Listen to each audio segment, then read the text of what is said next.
the Bible. Is it hard to understand? When it comes to reading the Bible, the first thing that comes to mind is the fact that this is the Word of God. The seals have been broken, and the truth is here. And when we go throughout the scriptures, when we go throughout extra biblical records, we find that the language that God employed, that He used to create the heavens and the earth, was the Hebrew language. Christ said, I came for the lost sheep of the house of Israel. But yet no one, no religious leader, no religious church out there anywhere can now identify the 12 tribes of Israel. Can we? God is quite simple, but it seems as if man makes understanding Him hard.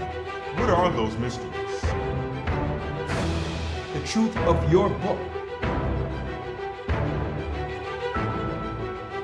and the truth will make you free. The Hebrew and Bible Academy, you're invited.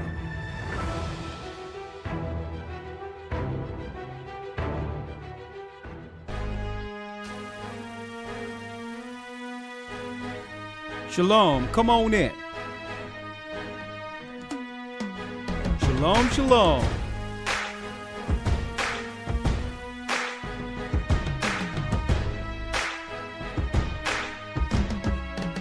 Come on in. Yo, I've been living at the bottom with my hand on your heel. When I walk strong enough to put my hand on your ear. And nobody knows me better than my nostrils. So when I say something, boy, best believe I prosper. Ariaka Ball came and caught him off a girl while you was drunk off of alcohol, partying like a star. That money tree scared cause he saw me with a saw. Standing tall, time to cut you down. Sorry, I'm in charge. You messing with the line, rat. This ain't no scared cat. Trying to catch me unexpected, baby. I'm expecting that. Bet you that you don't wanna come down to my level. I'ma humble you, one you won't walk around with a shovel. Shalom, shalom.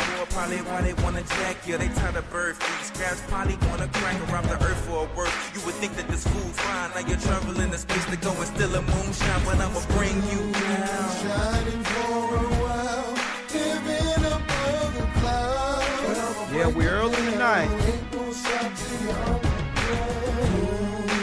With a lot of pride, try to live in the sky. But I'ma bring you down. Ain't no stop till you're underground. Rich folks got me walking like a madman. Never really wanna see your brother stand Shalom, up. I'm shalom. posted up like a lampstand. I bring them down like a champ, man. By they pride, I see in they eyes that I'm the last man. I bring them down like the two twin towers. Run up on me and introduce you to my two twin powers. Walking Come through on the valley of the in. shadow of death. Worst enemies, my enemies, so I be mad at myself. Y'all made me this way. Today is this day. That nobody gon' stop me, y'all disable this fate. The queen of Babylon don't wanna play with this. A King Kong ready for war, you ain't gon' make an escape. Equip banana clip lasers, tasers, but just wait. I get revenge at the end, so you making a mistake. Come on Strap in. yourselves, prepared and heavy, ready for that day. Checkmate anybody that wanna step in my way, cuz. Shining for a while, living above the clouds. But I'ma break you down. Ain't no stop till you're underground. With a lot of pride, try to live in the sky. But I'ma break you down. Ain't no stop till you're underground. Hey, yo, That's right. They're moving with a lot of pride, living above the sky. But the Most High is going to bring them down. He ain't going to stop until they're underground. Man, what a song. Warning to the stars. I'm Elder Ricard Shiar, the Gathering of Christ Church, here with our weekly broadcast. Of course, they've redefined the term that we've been doing since I've known to podcast. They've redefined it to podcast. We just here to speak before you. Boy, did we have a broadcast tonight, dovetailing off of our last Wednesday broadcast. Sisters under threat. Okay, targeting the daughters of Zion. Right? Folks, we'll be going soon into our roundtable discussion, okay? We're going to use an open platform with a lot of different guests, And either we're going to do that this Sunday or the following Sunday. The battle between men and women. How can we come together under the Almighty? And hey, you don't want to miss that in this Hebrew and Bible Academy. And a matter of fact, brothers and sisters, what I'll do, I'm going to make sure, if possible, that a lot of those clips, at least some of it, where we come to some level of conclusion, that some of these clips can be utilized. Well, I'll take a piece from the Academy and at least put up a few minutes to let you all understand what have come out of these discussions. One moment here. Moving with a lot of pride, gonna bring you down, ain't gonna stop till you underground. All right. So yes.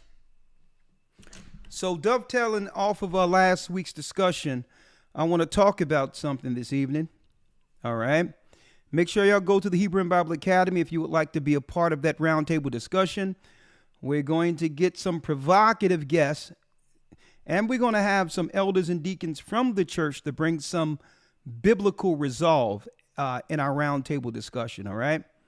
And we're not going to allow the circular pointing of fingers. Okay. No one can point a finger unless we first own up to our part in this divide. Right.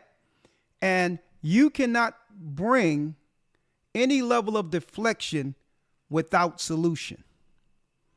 So if someone's going to complain about what someone is doing, okay, you're going to have to bring a solution so to stop the negative that have been deteriorating our community. Okay, because guess what? Nothing have ever been built throughout existence, time immemorial, okay, without solution.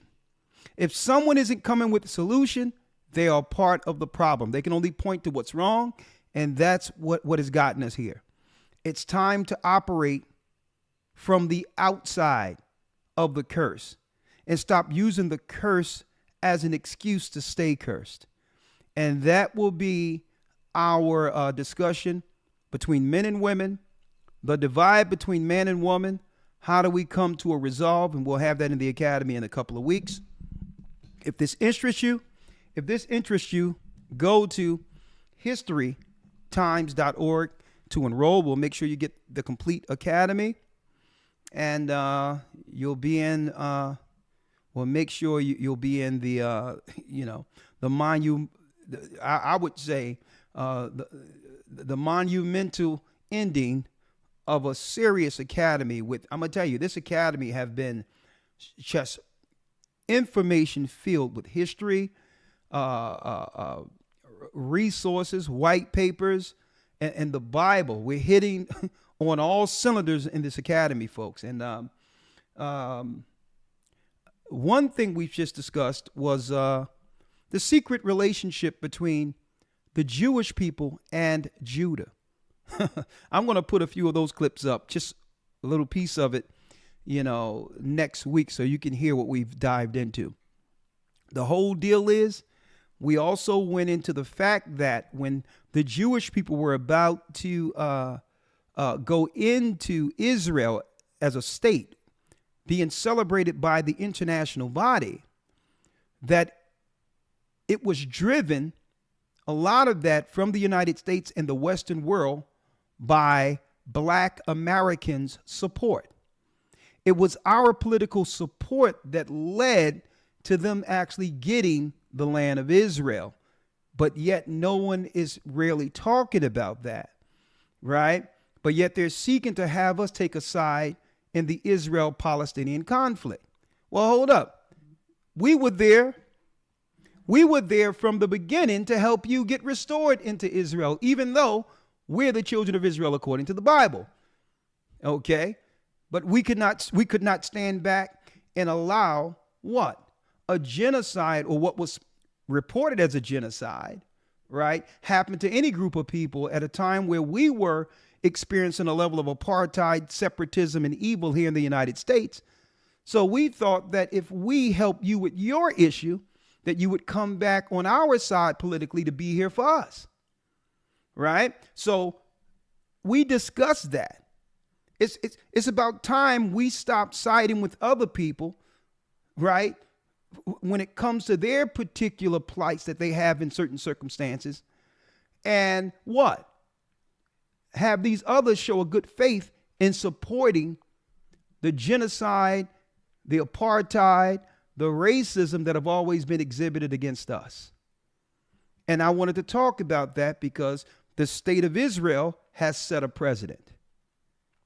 The president, they have said it, that if you are a people pointed out as a group, right, where the system or government have targeted you through genocide, then there's a paycheck behind that, right?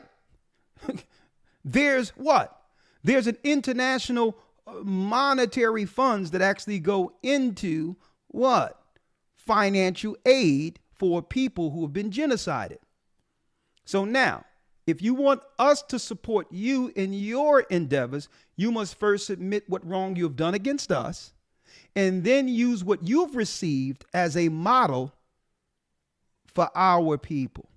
That's showing what? Honesty and good faith when it comes to aligning yourself with the people you're seeking to support your endeavors.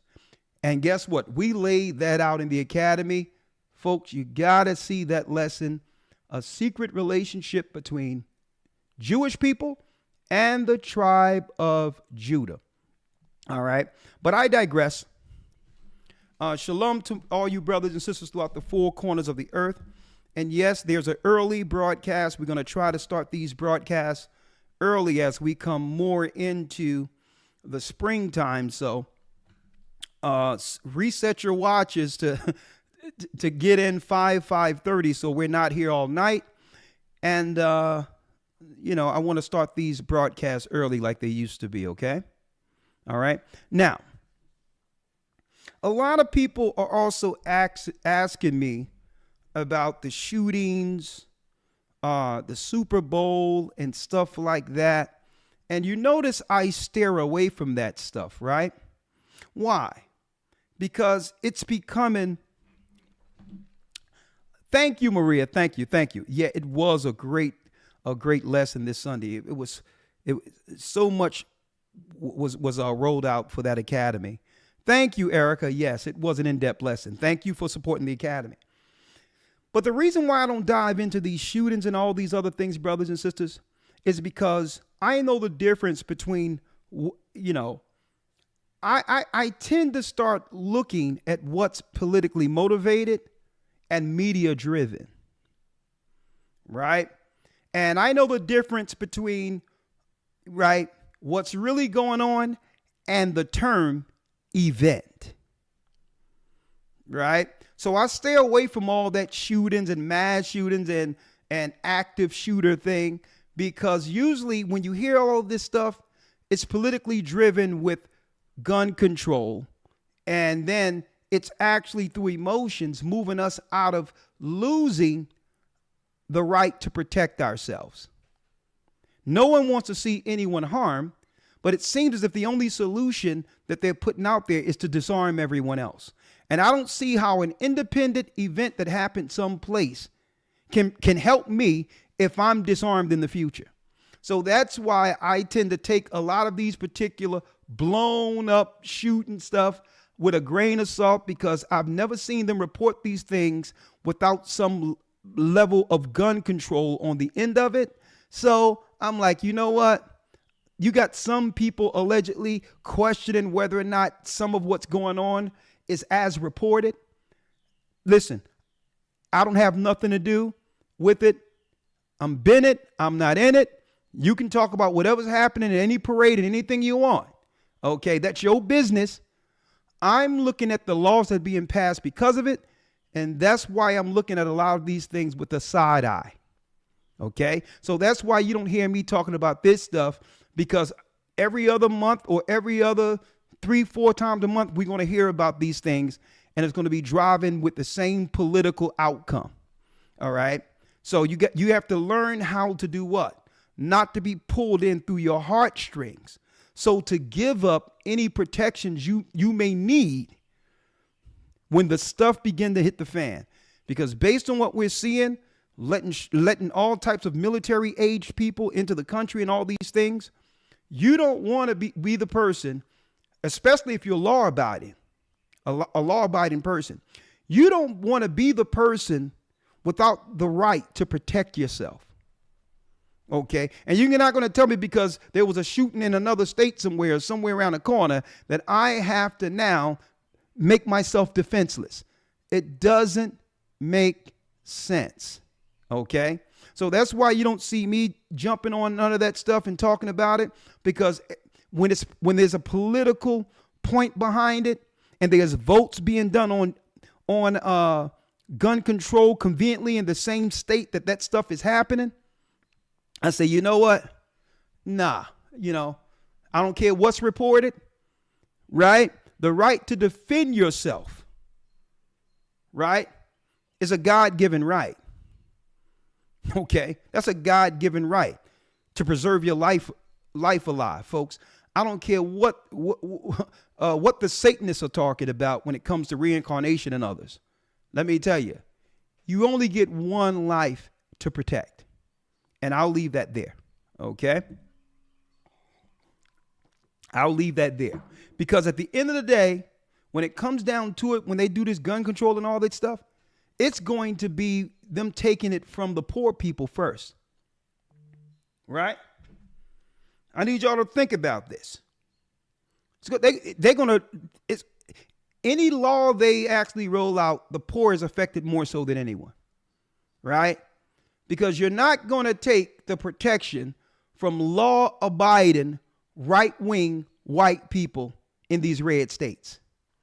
So when they put these laws out there to try to curtail you from protecting yourself, understand it's going to more so affect our people getting disarmed or going through background checks so that they can now do what? Use a technicality so that we cannot actually utilize our constitutional right to protect ourselves. All right. So that's all I have to say on that. All right. Now, jumping right in. Blessings. Thank you. Y'all doing a great job. If you can hit the like button for me, I'm not going to continue to ask. Just, we're under a shadow ban, but please hit that for me. Hit the like button as you come in, and let's dive into our broadcast this evening. Our broadcast, and brothers and sisters in particular. Right? I'm going to make sure these lines are open early so that you can actually chime in. So to give your analysis, your assessment of what we're about to discuss. That's right, folks. You see the title. A threat to sisters going to Africa alone. A threat to sisters who are going into Africa alone, folks. And guess what? The international news, I'm going to tell you, they are totally ignoring this fact, as ignoring what's going on with our sisters coming up missing all throughout the United States. And guess what? I've traveled the world. And unfortunately for our sisters who haven't traveled, right, they fantasize these particular areas like Africa and traveling and all these things, the United Emirates and all these things. And Africa in particular, right, it's sort of, I can state as some type of Wakanda fantasy. That I'm going to go into Africa and actually live a life and find a man, right? Or find something that I cannot find in America or the land I was born in.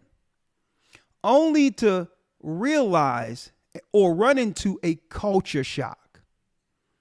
That some of the people in Africa, men in particular, who are receiving you into the country aren't what you think they are. Okay. Now, I'm not going to say not all, because we can never not all everything. But too many of those people that you run into has an agenda. And guess what? When it comes to scamming you and linking into you and actually moving you out of your any level of protection, getting finessed out of everything you have, even your life. Hey, it's very few times sisters actually have that as a part of their idea when traveling. Okay, so I'm here to talk about this today, right? And we're going to go into a few things. We're gonna try to discuss and answer certain questions like, has society intentionally devalued the image of sisters? If you can drive down the value of something or even a person, then you can have access to it for absolutely nothing. And if so, what can be done about that? I believe the systems have intentionally devalued all of us so that the world don't care what actually happens to us. But God sees us as the apple of his eye. We're the apple of his eye. He understands the value in us. And we must walk in what? We must walk in a moral light. So too, listen to me clearly, demand the value God has in us. Take our image back. And we're going to talk about that. They have intentionally devalued us to have, especially with our sisters, so that they can have access to our sisters for absolutely nothing. And only our sisters, let me tell you, only our sisters can do something about that part. Okay? Now we're going to talk about it today. We're going to talk about it because the news has ignored what we're about to talk about. There's a brother by the name of O'Shea Duke Jackson. He's an intelligent brother. And he's living in Africa right now. And, you know, there's some negative and positives. I don't agree with everything that any so-called content creator says, right? There's no people out there who agree with everything, everybody on everything, right? But all in all, I believe O'Shea Duke Jackson, and looking at some of his stuff and hearing what he had to say with his intentions, I believe he has an honest intention to present our people, right, in a positive light, knowing that the Western world has demonized the image of our people, right? And there was a 15-minute video of sisters, of a sister actually, it was an hour and 15 minutes, excuse me. An hour and 15 minutes of sisters actually talking about how Black American women, who we know are from the tribe of Judah in particular, born in America, descendants of slaves, that they are coming up missing in high numbers in Africa, and it's going on. It has gone on unreported. People are getting their things stolen from them, right? Going into the countries, right? They're linking in with people, not realizing that there's a whole, believe it or not, I'm going to tell you folks, there's a whole, really what you would call sweatshop of scammers who come together to lure women in particular out of America into certain parts of Africa. Okay. And you have to realize, and what sisters don't understand, listen to me clearly. The protection that you are afforded in America or in the Western world is a privilege concerned to when you go into some of these countries of Africa, it isn't the same. So we're going there believing that the laws will protect us the same, and you couldn't be you couldn't be further from the truth. Now, some sisters over there know this is going on, that there's culture, that it's a culture shock, just assimilating yourself into Africa. But they're trying to cover it up. Because why? They are attempting to cover it up because part of their podcast game is to sell a fantasy of coming to Africa where all your problems are solved. So they'll go over there, set up a podcast, and sell you Wakanda. They'll sell you the Wakanda package, not letting you understand the struggle. So they intentionally leave things out, which I believe is dangerous. Is dangerous. So when you go into another country, you find that to make money readily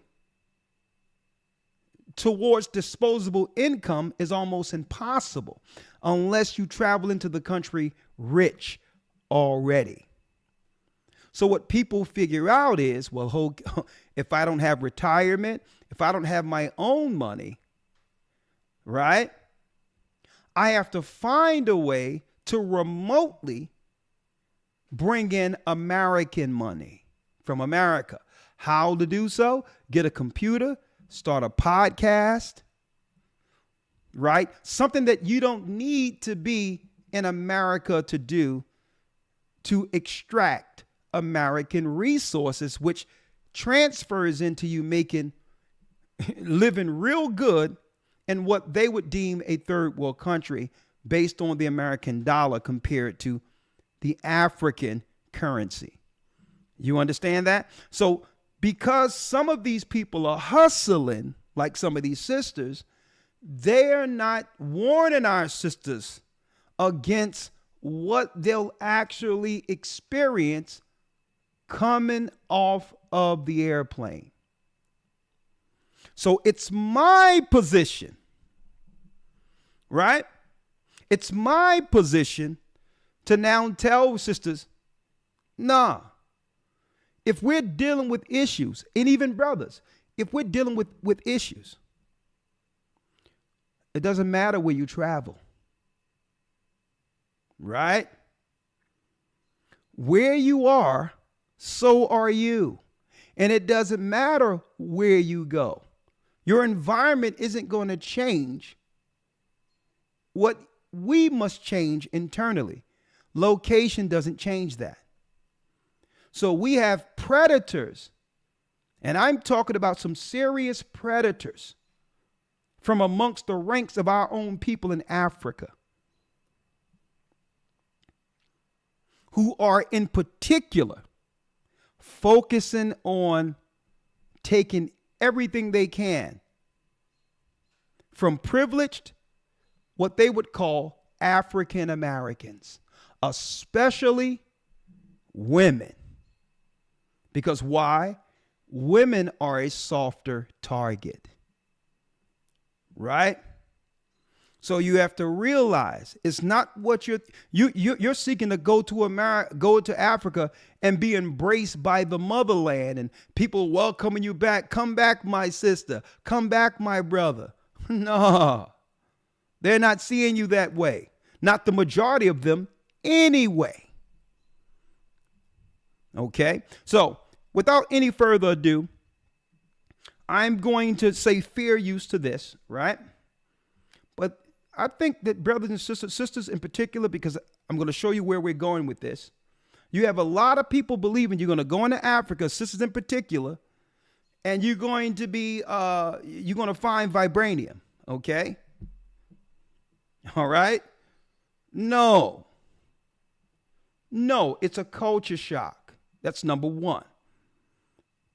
You're not protected in these other countries as America. There's no just calling 911. And hey, don't run into a police who's a part of these con games, right? You can have police who's a part of the network coming in finessing you off the plane, right? But I digress. Let's talk about it real quick. Let's talk about it. How many women have died in Africa within the last few months? Please hit the like button. There's a threat to sisters going into Africa, and we must talk about it. All right. Now, of course, I'm going somewhere with this, but let's start here. Fair use for educational purposes only. All right. Let's see here. And I'm talking about the Oregon game, the black web, the Oregon thing. They're connected to, a lot of people are connected to all of that, folks. Right? And you think you're going over there, you found Mandingo. Listen, life is not one big Stella got her groove back episode. Life is real. Okay? So, hey, in Africa, it's showing you just how real it is. All right? 1 second here. Let me go here. Let me set this up. 1 moment. Let me set this up so that you can all see this. Right? You going over there thinking, and guess what? I mean, you going over there thinking, okay. And another thing, you got to understand whether or not someone is trying to finesse you into a green card, into citizenship, right? Understand, folks. I traveled all around the world, folks. And don't you know that your passport, an American passport and a UK passport, is worth its weight in gold? A brother will get off the plane with his passport, and you can have another brother looking at him, sizing him up to see if he can pass for you, folks. And I'm not making this up. If he can pass for you, the only thing he need to do is help you with your bags, help you set up a place to get yourself a place in order to find out where your passport is. Okay. I'm going to tell you, he'll be standing next to you, checking shoulders and shoe sizes. What size shoe you wear? He'll be like, brother, why are you pushing up on me like this? He's like, I'm going to be you. That's what's going on here. And sisters, y'all don't understand.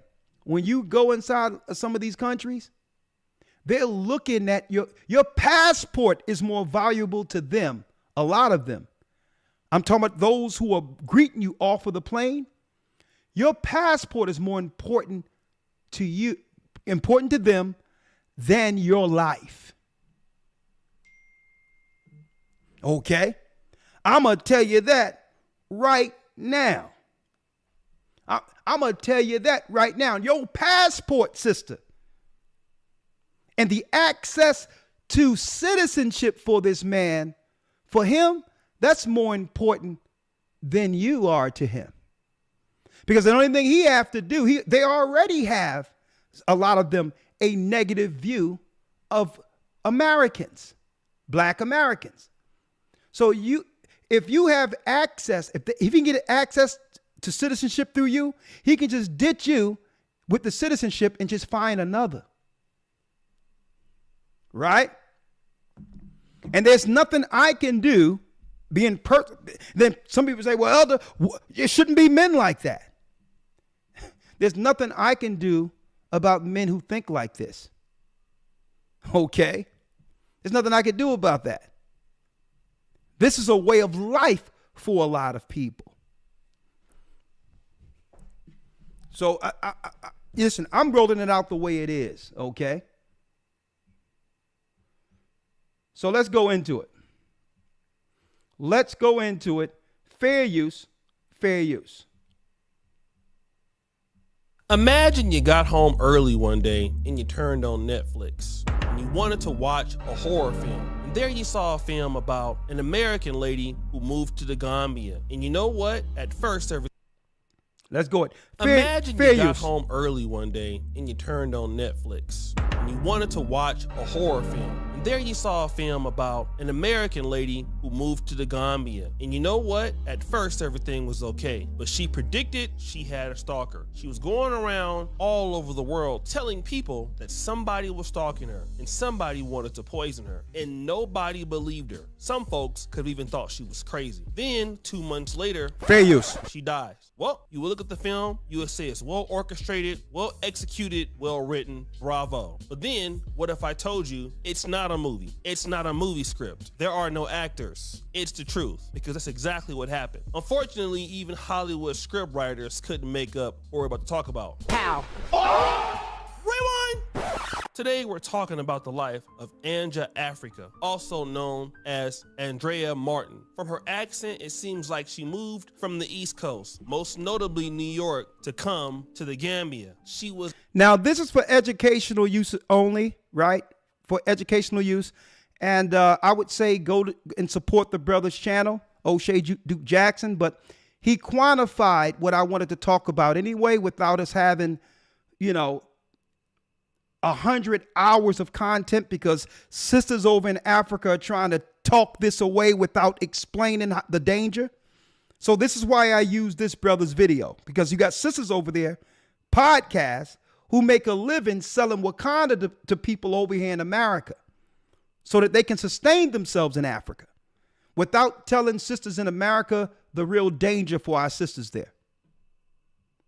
Fair use.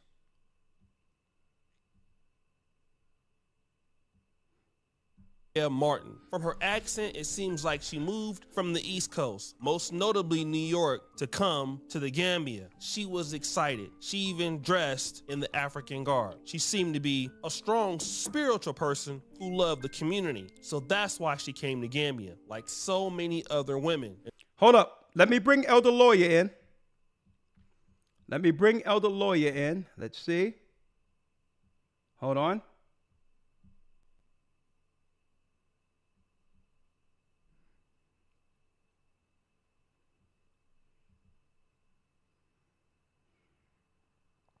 Elder Lawyer? Okay, hold on. Let me get Elder Lawyer. One moment. Let's see here.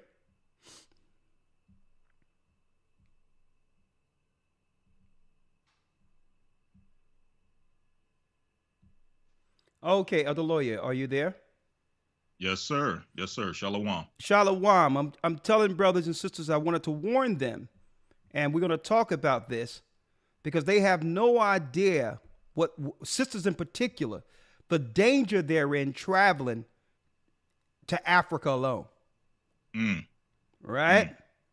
Right. Now, if anyone would know about this, you would, you've traveled into Africa. Your wife is from Africa.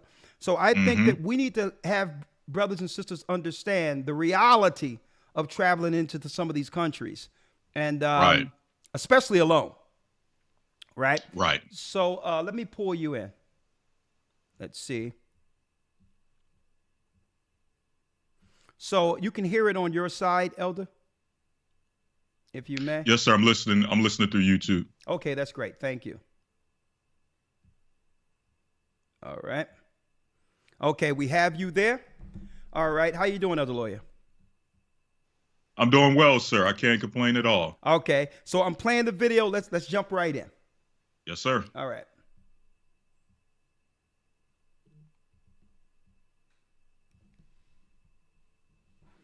Okay, I just got your message. These things are just so slow. All right, let's go.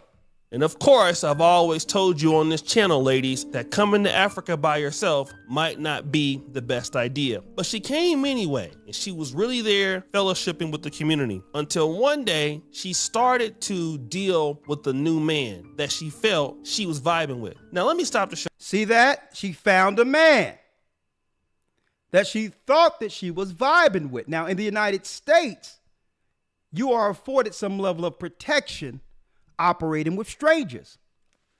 But suppose this person had you as a mark all the time coming off the plane. Huh? Show there. She talked about the fact that whenever she came to the Gambia, that she felt that somebody was watching her. Let's check it out. A lot of it is related to single women in the Gambia. So first, let me give you a little just preview of what happens when you. Okay, let me get it. Hold on. Let me get it. One moment. Hold on. 1 second, Elder Lawyer, okay?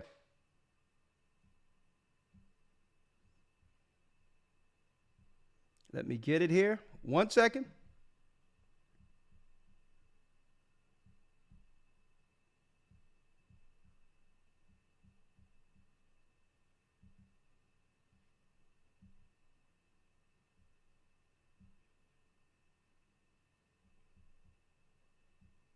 I'm going to put it right where she is. All right. 1 second.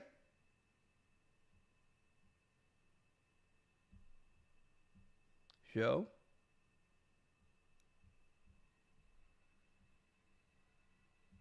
That's number 1. All right, I got that. 1 second.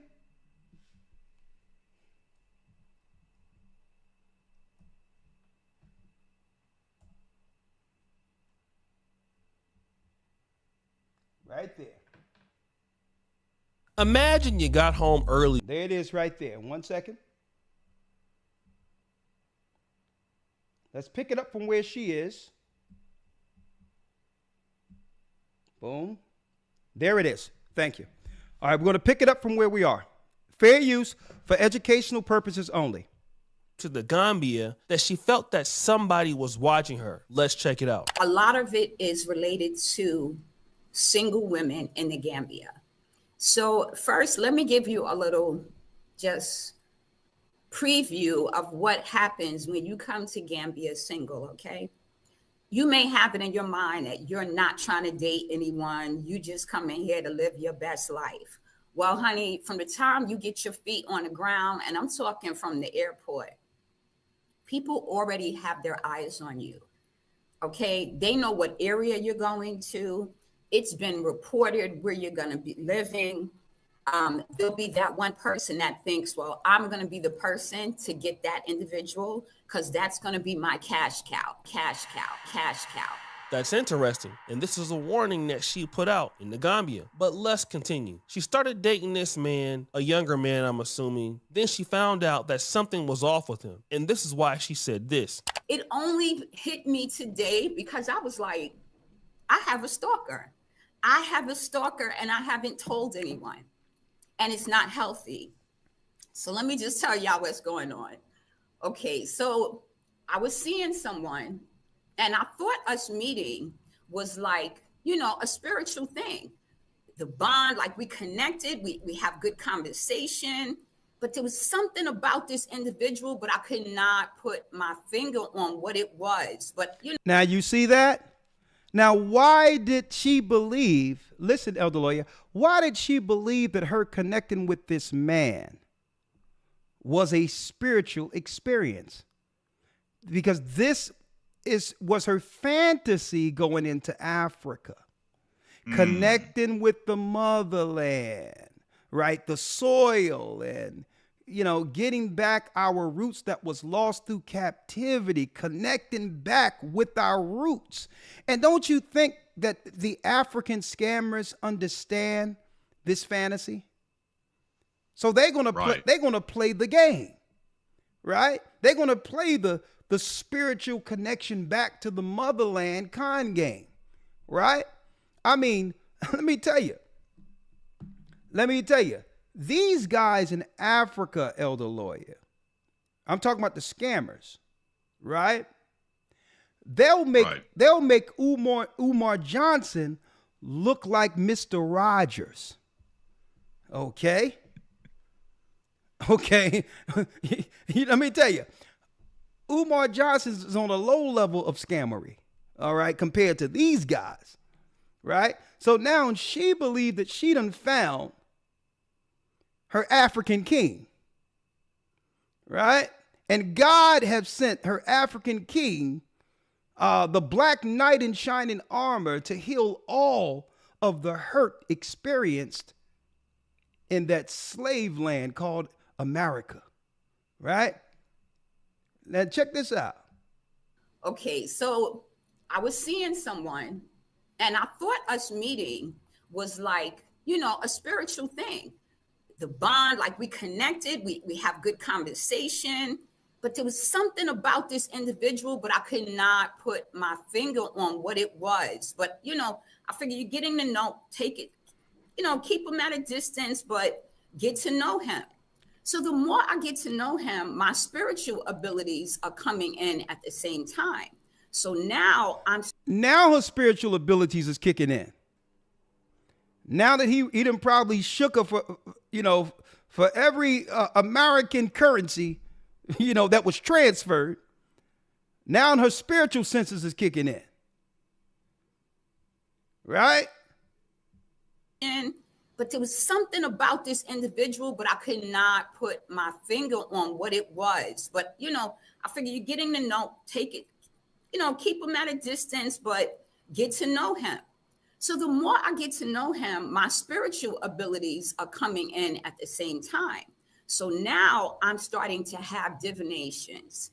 And when I tell you what I saw, y'all gonna be like, See? She's over there dealing also, unfortunately for the woman, and may the Most High rest her soul, she was dealing in this dark type of African science that a lot of people go to Africa to hone and be a part of also. So now her divinations are showing her something, right? Spiritual Her words. abilities are coming in at the same time. So now I'm starting to have divinations.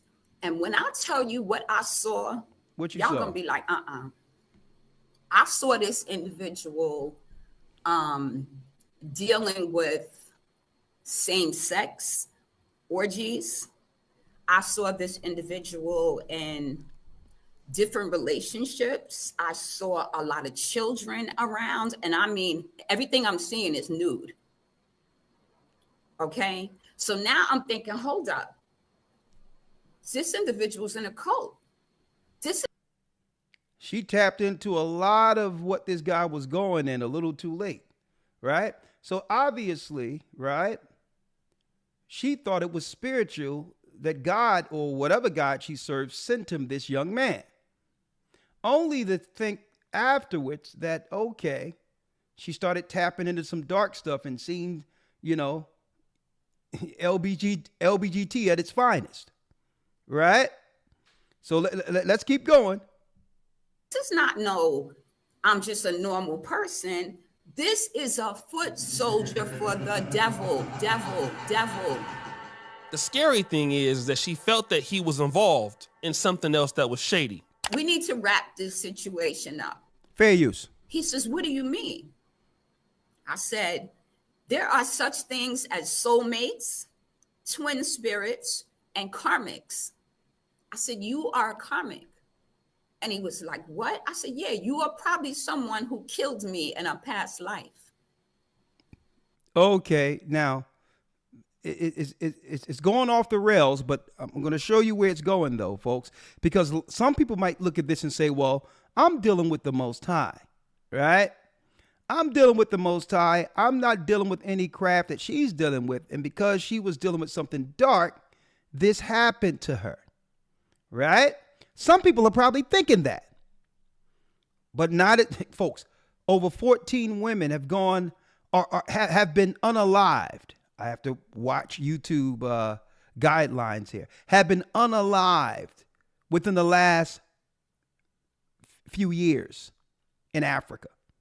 And you mean to tell me all of these women who are mysteriously coming up missing, unsolved deaths, mind you, no one is going to jail, that all of them are dealing with the craft she was? He was just like, why would you Elder say that? Ricard. I said, because Yeah. I see exactly. I'll do you one better. If Okay. I can slide in just for a second. Yeah. For those who think that way and believe that it's simply because of what she was dealing with Yeah. that caused the result in which when she received, may the Lord rest her soul. Think about this. Even our father Abraham, who we know without a shadow of a doubt was a man of God, was close with the Most High, was communicating and dealing with the Most High. Even he had to take precautions when going into Africa because he knew the dangers that would be on the other side. Exactly. Hey, when going into Egypt, he had to pose Sarah, his wife, as his sister, knowing that they was going to cut him up and just take his woman. Mm-hmm. Right. I'm glad you made that example. There's always been warnings going into Africa for our people, right? Let alone, you think Sarah would have went to Egypt by herself? Think about that, elder lawyer. She would have had enough sense not to travel into Egypt alone. Right. Great point. And think about that. I mean, even on that point, Abraham was a man. He was a man. And he knew the dangers that were on the other side. Yeah. Some of our sisters are playing hard and loose with this freedom. And they believe that the protections under the law applies outside the United States. Because why? Right. Some of them never experience any real interactions internationally outside of tourist areas while traveling. Right? So here it is. When you get into the interworkings of a society outside of the tourist area, man, it's a whole nother ball game. And I'm just here because guess what? The people that are trying to finesse others from going there are only selling our sisters the dream. They're only telling our sisters only the good parts about being able to travel. They're not telling you that you just can't fill out an application and work somewhere. No, you're going to find yourself in less case financially than the people who know how to operate without money on that level. Because any money you have is what they will build off of. Okay? That's how it works.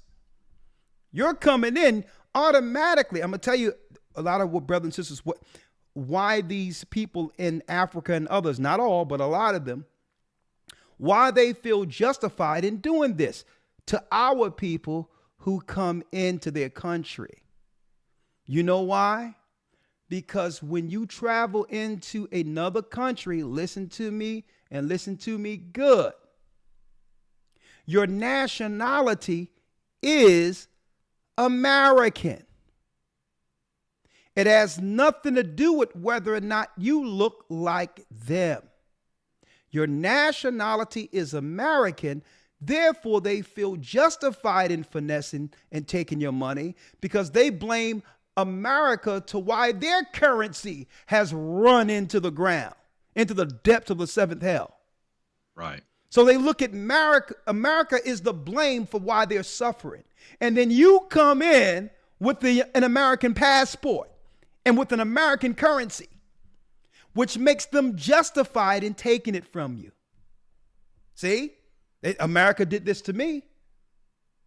And now you got American dollars. See, you have to look at it as because in order for them to do things like this, elder lawyer, destroy our people, take our sisters' money and all these things, they have to convince themselves that there's a moral reason to do so. Exactly. And what they usually settle on is what? The foreign affairs of America. So you're coming over there and not realizing that they have resentment against the country you came out of. They're not going to say, well, you suffered in America, racism and all these things, because when you get off the plane, you have your nationality is American. And a lot of our people a lot of our sisters and others don't deal with that reality and get smacked right in their face when the people in Africa begin to tell you, we see you differently than you see us. Mm-hmm. Right? So that's the reality of this. Right? So let's go back into it. Who you are. I said, you a demon. Straight up, you a demon. I see who you are. I see your sexual preferences. I see I see all of you. It's in the tiles. When I do water divination, I can see you. So me seeing who you are knows that I don't want nobody like you around me. I know what my journey is, and my journey does not include anybody energy harvesting off of me, trying to be part of my legacy, trying to steal what I'm trying to build. I don't want nobody like that around. So now what y'all didn't know, because I've seen other videos, I'm sure I'm kind of moved past this right in a moment. What they didn't show you was how she went weeks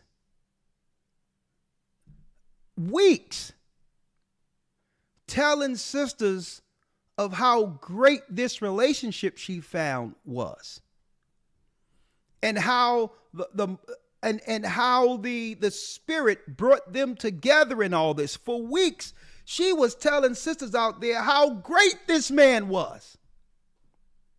So going right here, this is her softening the blow with realizing that he isn't what she sold to them in America. And now this man is the devil himself. So to not have to explain how she was selling this man for weeks to single women, our sisters in America. Now think about that. Around me. And he was so hurt. When I tell you his eyes filled up, they got real bloodshot red. And he was like, I can't believe I'm hearing this right now. I'm just in shock. I said, well, I'm gonna need you to process that because I stand by what I say. Let me tell y'all something. Do you know every time this man talked that white dog flipped on his back? What? That's right. She felt that he was in a white dog flipped on his back. That's a whole other thing they got going on. But I need to go straight to the other women that have gone missing there. Hold tight. Places no more. Ever since I realized that this individual was stalking me, I said, you know what? I don't see him, but I know he is watching me. Fair and use. Sure enough, what he was doing was hiring the people that are working around me. There's 3 houses being constructed around me. He's hiring. Now, this is the part you have to hear, brothers and sisters. I'm not going into this personal witchcraft, divination, seer into who he is. Now we're going to deal with the interworkings of what this relationship was about. And this happens coming off the plane. This man was responsible for what? Listen clearly. Doing was hiring the people that are working around me. Hiring the people that are working around me. Now, let me give you an insight to what that is, brothers and sisters. Listen to this, because unless I give you details, you won't know in depth what she's talking about. Once they have an American on the chain, which means she is paying this guy to do something, he can now bring other people in so to get a cut. If someone wants to bring her gas to the house once a month so that she can have propane, he cuts a deal with somebody and say, we're going to charge this, we're going to split it in half. And is she not going to know exactly how much we paid for this? We paid Gambian money, but we'll split that. Someone who gives her a cell phone line, they'll negotiate that away from her and make her believe that he's a guy who works in that area to actually give internet, but really they're finessing her American money, charging her hands over fist. A driver, all of these people, it's a whole group of them. Once you got someone on the line, an American, everyone wants a piece. She says that he's hiring all the people around her, not even realize that she's the mark. She was discussed in advance, brothers and sisters. I know this real time, traveling the world. She think that this guy is a mover and shaker. Right. That this guy got it going on. All these people are working for him. No. It's him orchestrating the whole thing, bringing someone else in the mix so that he can now carve off a different scenario to charge her for. Who knows? It could have been a cousin, his cousin, around the corner pulling lint out of his navel. She said, man, I need some internet. He'll go, get up right now. And he becomes the internet guy. Yeah, this is the guy right here. He's the one dude that, yeah, but it's going to cost you this. Mm-hmm. But really, it's him orchestrating the whole thing. Taking a line from someone's house and moving it into her house so that she thinks she got internet. It's the same guy doing everything, using people to charge separately. Did y'all know this? So she think that he's this mover and shaker. Right? The Wakanda package. Let's keep going. Do you know every time this man talked that white dog flipped on his back? What? That's right. She felt that he was in the cult. Construction workers and having them watch me and report when I am leaving, when I'm coming back. When I would go to walk in the woods, I would feel like someone is following me. Sure enough, he's telling these people when I go on the beach that own the restaurants, look and see where she's going. Look and see who she's talking to. Mind you, I'm always alone. So that's probably not the best thing either. I know everybody, but I move by myself. So this is more than somebody, you will have people latch onto you and they will harvest energy from you. But stop the show. She had also talked about this on her channel before, about the domestic violence that goes on in the Gambia towards women from the diaspora. Greetings, family. So I'm here today to talk about the domestic violence that is taking place on the continent that no one seems to be talking about. A lot of folks come on talking about relationships and dating on the continent.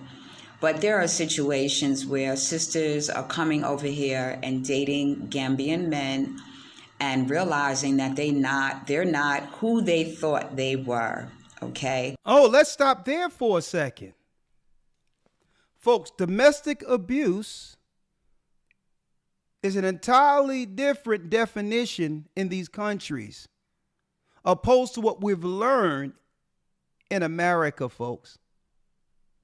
Sisters have it great in the Western world and in America. Okay?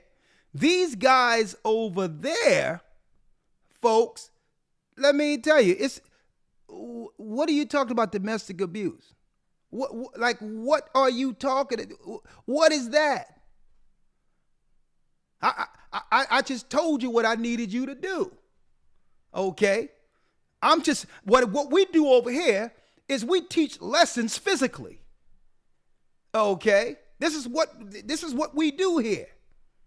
And sister's like, what? Can I call the what? 911 don't come like that in these areas, folks. And I believe that when they be selling this stuff to our people online, these sisters that are going over there, and I understand why they're doing it, because they have to, what? They have to sell a good story so to build their content and also get American money to sustain their life in these countries. When these sisters be actually fantasize in Africa, not giving them the reality. So now she started talking to the lawyer about the domestic abuse. Now this is real domestic abuse. We're not talking about, I'm being abused verbally, right? Mm-hmm. because it went from one point where men knew that, okay, man can't be hitting a woman, to where it went to, okay, well, you are emotionally abusing me then, or you're monetarily abusing me. You're keeping money from me, right? But no, this is the real, in Africa, is the reason why they came up with laws in America, right, concerning domestic abuse. And guess what? The needle isn't moving over there concerning that. And sisters don't know. You can't go over there and just say anything you want. No, it's a different thing. But I think she figured it out though. And it's a shame. Here's the culture shock. On the continent that no one seems to be talking about. A lot of folks come on talking about relationships and dating on the continent, but there are situations where sisters are coming over here and dating Gambian men and realizing that they're not who they thought they were. Okay, so that representative has left the building. You know why? Because brothers in America, to some degree, have been tamed and know not to go there. The consequences isn't worth it. So the system in of itself have tamed brothers over here to know that if you hit a woman, okay, there's consequences. Not over there. So some go over there believing, okay, I'm going to get a better man. After, I guess, a few days, weeks, they find out that the individual that they're with is possessive, unstable, physically aggressive. These individuals, when they are told they no longer want to see these men, are being abused. These men are forcing their way into their compounds, into their homes, and no one's stopping them. Because the logic is when you get involved with somebody that person now sort of possesses you or has access to you whenever they want. Not trying to say I told you so or anything, but this is serious business. Anyways, she felt that somebody was watching her wherever she went. She felt that also somebody might be poisoning her food. And she kept on telling people about this. She kept on talking about the issues that was going on in the Gambia. But I want to go back to this stream because she was still living and she wasn't in so much a fear of her life. She felt that she could make it, but she did talk about another sister that died unexpectedly. And her name was Audrey Davis. There was one sister here. I didn't even know her, but in a way I did, because it seemed like every place I had ever been and did a video, this sister was doing videos the same way. So we was like really had a lot in common, but I didn't know her. Her name was Audrey Davis. So all I hear is this sister is supposed to be getting married in 1 week. All of a sudden, the sister turns up dead. She's 54 years old. How? From what I heard, she didn't have any health problems, computer equipment. She's buying land and chickens. Her name was Audrey Davis. And I believe the channel she had was Soul Star Healing, something like that. So then I started to go and look and find out who Audrey Davis was. She was a very beautiful and attractive lady. Here is Audrey Davis when she was living. Hey everybody, welcome to the Solar Sister channel. It's your girl Solar Sister coming to you once again with another video. Guys, I wanted to come on here and just share with you a little information about the plans that I have for the land that was recently purchased in the village. Before we move forward though, if you would, go ahead, thumbs up the video, hit that subscribe button if you're new to the channel, hit the notification bell if you'd like to be made aware of upcoming videos, and feel free to share with anyone you think might benefit. So guys, I mentioned in the video entitled What's Been Going On Lately that there was some land that was purchased in the village. We actually demarcated that land last week. That was hilarious. There's a little short video showing some of that. But the land is beautiful, so peaceful. She was getting ready to get married to a younger Gambian man. But let's go back to see what Anja Africa said what happened with that. So I ended up just doing a post and, you know, a couple of other things for the sister. And then we ended up talking to her best friend on the phone. We get on the phone with the best friend. And the best friend says to me, Andrea, did you know her? And I said, no, but I feel like that could have been me. I don't. Elder Lawyer, man, it's the Most High that we're talking about this. Mm-hmm. There's a sister here. Thank you, Dels Kelly. She said, this is a shame, Elder Lawyer. I thank you for this. I'm following a sister named Kathy on IG selling this same dream about moving to Africa. You see this? This is a movement. See? And what our sisters don't realize is that some people of our people get over their sisters. They feel stuck because they put all their money into it and don't have no way to get back because they knew they made a mistake, and they turn podcasting as a way of fishing Americas into a new gig to sustain them by saying, and now the people she got running around that's finessing her can now get off of her and bring in another American.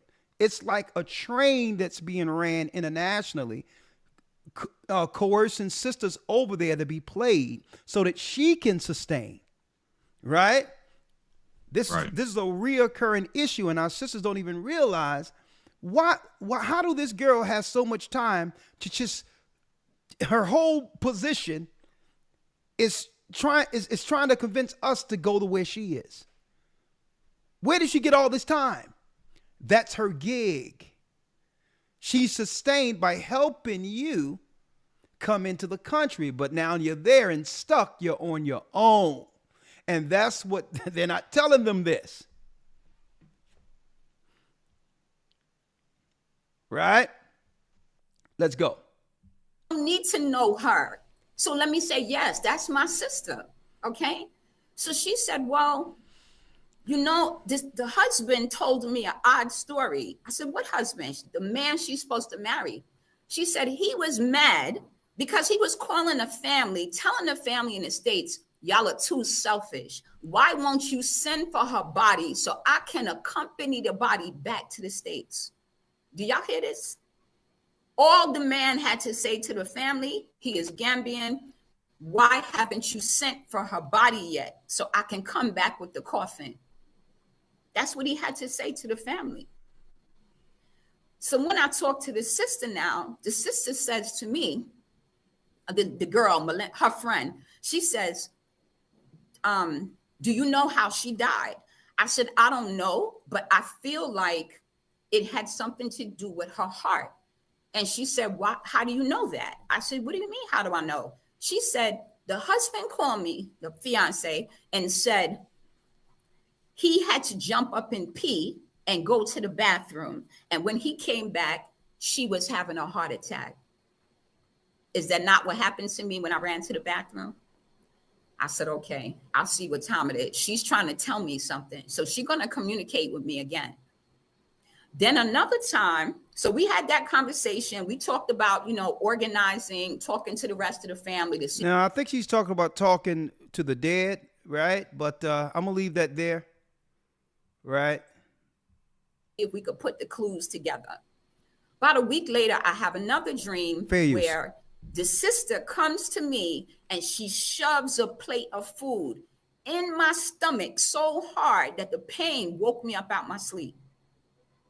And I said, whoa, sis, I'm new to this. I'm going to need you to kind of be a little easy with me, but I get it. So I believe that the sister was poisoned. Okay? She was poisoned, and all these different stories that this fiance is telling to people. Okay, we're not supposed to be talking to the dead. We're not supposed to be necromancing or divining. So there's another thing with this African thing that we have to put a lid on. Okay? This hoodoo, witchcraft, divination, as if you're spiritual, operating in your chakra, all of this crap. Let me tell you, believe it or not, we're living in a time where the Most High is humbling witches. Mm-hmm. It's humble time. I'm going to tell you right now, because if what you were dealing with was actually working, then there would be different outcomes. When are you going to realize that the Most High is fighting against this behavior? And people trying to become spiritual, claiming that they can see things and all this other stuff. And guess what? This is primarily, believe it or not, because men ain't into this mess. This is women trying to convince other women that they're dealing with something high and spiritual and all that because they got too much time on their hands. Because any man with common sense wouldn't be listening to this nonsense. Okay? So this is what women do in speaking to other women concerning their spirituality and all that, and it needs to stop. Okay? It needs to stop. The outcome, right? Your outcomes isn't showing anything beneficial in dealing with this particular type of religion. Where's the outcomes? Where's the positive outcomes? That's another thing that we're seeing. Usually it's these spiritual, either if they're young, they're on some type of weed and a free spirit and all that. You can find them who can be easily coerced into this, or older women who should have learned better.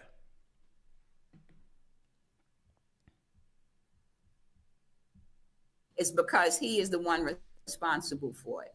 So fast forward, he now has her land. He had the house that she paid for how many years? This is what they do here. Hold up now. She came in with American money, Elder Lawyer. That's the piece I wanted to go into, not when she was sleeping, someone started feeding her something. We're going to ignore that. But let's deal with what happened when she woke up. When she woke up, the land that belonged to this woman that she used to pay in American dollars now belongs to this young man who she ended up getting into a relationship with. This was a come up for him. He got a house, property, and all that out of the deal, and she conveniently is living in the spiritual realm right now. And guess what? The family, Elder Lloyd, the family can hope for an investigation. Right. But how do you think that's going to end out? How do you think that's going to end out, Elder Lawyer? Who knows? The authorities, some of the authorities in those areas could have been a part of what went down and got a piece. Right. Our people operate in this naivety, not realizing you thinking you're escaping something, and you run into your own demise. And only pride allows people to stay in something that they know is wrong. Right? You don't want to admit how a mistake, because you sold it to the world as euphoria, as some level of I found Wakanda. And instead of swallowing your pride and saying, I'm too deep into this, but I'm not going any further, let me get on a plane and get to safety, you live this thing out, hoping for a change. And this is why women should not be traveling without a husband.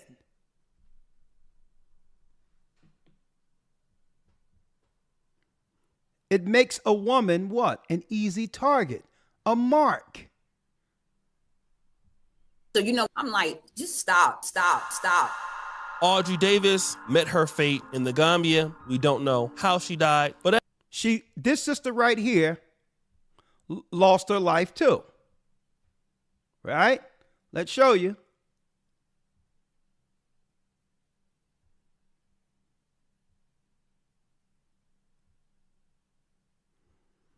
If I can get her here, one moment.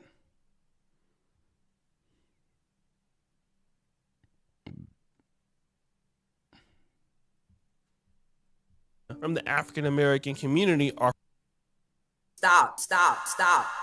Audrey Davis. She is no longer with us either. Another educated black woman from tribe of Judah who went into Africa, and now the man she messed with owned all the property she paid for. And this is sad. For years, they've been selling us this fantasy, heaven on earth in Africa, and it isn't a reality, folks. Met her fate in the Gambia. We don't know how she died, but Anja Africa somehow got sick. And I saw this GoFundMe. Somebody sent this to me, I think a day or so before she died. And she was in the hospital. She wasn't responsive. She passed away. Her son, I don't know if he had to come from New York City or the States to come and get the body, but it was a big mess. Some people believe that, she might have had a stroke or she could have been poisoned. But this is like the 5th lady in Gambia from the African American community or from the larger diaspora who has passed away in Gambia. This is not to throw shade at any. Hey, folks, this was the 5th person within a few years.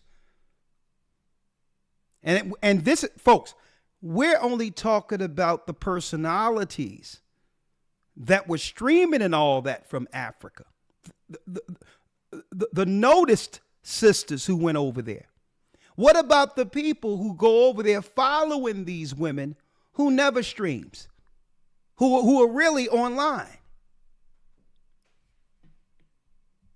Anybody from the Gambia. I know that anybody can die anywhere. You can die in the States. I mean, there was a big shooting at the Kansas City Super Bowl parade. We know that there are shootings that happen at colleges and everything like that. This is not to scare you from the Gambia, but it should put you on notice. It should make you become alert. And if you're a lady that is traveling to the Gambia by yourself, you should really think about that very seriously. You should probably only do so if you're a married woman or if you're a woman about to get married. That's the one thing I can say, because I know people are going to hop in the comments and say, hey, you know what? Nothing's happening to me in the Gambia. Everything's okay for me. But that doesn't mean that everything won't be okay for someone else. And we have to really be honest here when we talk about our positioning in African countries. Now listen, stop the show. I love Uganda. I live and work in Uganda. I am not gonna leave Uganda. But there is a certain way that I move in Uganda. It's a certain things that I go by, and I keep myself to a certain extent, and I shield certain things around me so I don't meet certain implications. Now, I'm not saying that these people do not do that, but you still have to realize that as much as you are back on the motherland, you're still a foreigner. That is going to be the case. All right. And I'm glad he's saying this, because he's giving you a male's perspective, right? Because when a man goes into a scenario, he understands that this isn't a fantasy. This is real life. It's not what I think it's going to be. The threat from other men within the country is a reality for men at all times. So therefore, there's a certain level of caution that comes with it, instead of this blind optimism we see with sisters traveling alone. And so I'm glad he's talking about this, folks. And I wouldn't put this out there if I didn't care. Okay? Opportunities here. There's a lot of things you can do here. There's great things happening. But remember, you are a foreigner. And I keep telling y'all this. I keep seeing so many sisters, that come, they're older, they get involved with a younger, usually broker man, and they don't know what they're getting into. And of course, they end up taking care of the guy. And they could be in cases where they're abused or something happens to you. You don't really know what you're dealing with. And like my brother Dynas Tamir says, and I always tell you this, wealthy guys in that country, they're already taken for the most part. There are not many men that's just hanging around Africa that. So that's another thing he's mentioning, that the men that you would fantasize about that's wealthy, they have women already. So then you have to ask yourself, going into a country, what is my pick of the litter, if I can use that word, if I'm traveling with what? With the mind to have a relationship, when the majority of rich men are taken in these countries outright, right? Mm-hmm. So we have to understand this. So this fantasy people are telling you doesn't exist. Usually you must be able to parse through through what's coming off of the plane when you see them, right? People scavenging. People looking at you as an opportunity You must weed through them and understand their intentions first before meeting the man that you believe, is your king. Right? Can just really provide for a lady on an American standard. If you're an older lady, you're 30, 40-year-old lady, a lot of the guys that you would be interested in that have money are already gone. All right, you can kind of forget about that. So you have to come in mind and understanding that, like I said, you can be followed in certain places. People can try to target you. They know that you can. They will follow you in certain instances. They know your age. They already did your profile. They know you are a mark. They know you're running away from something. And they're seeking to exploit all of your insecurities in a strange land, without knowing anyone. That's low-hanging fruit for some of these scammers.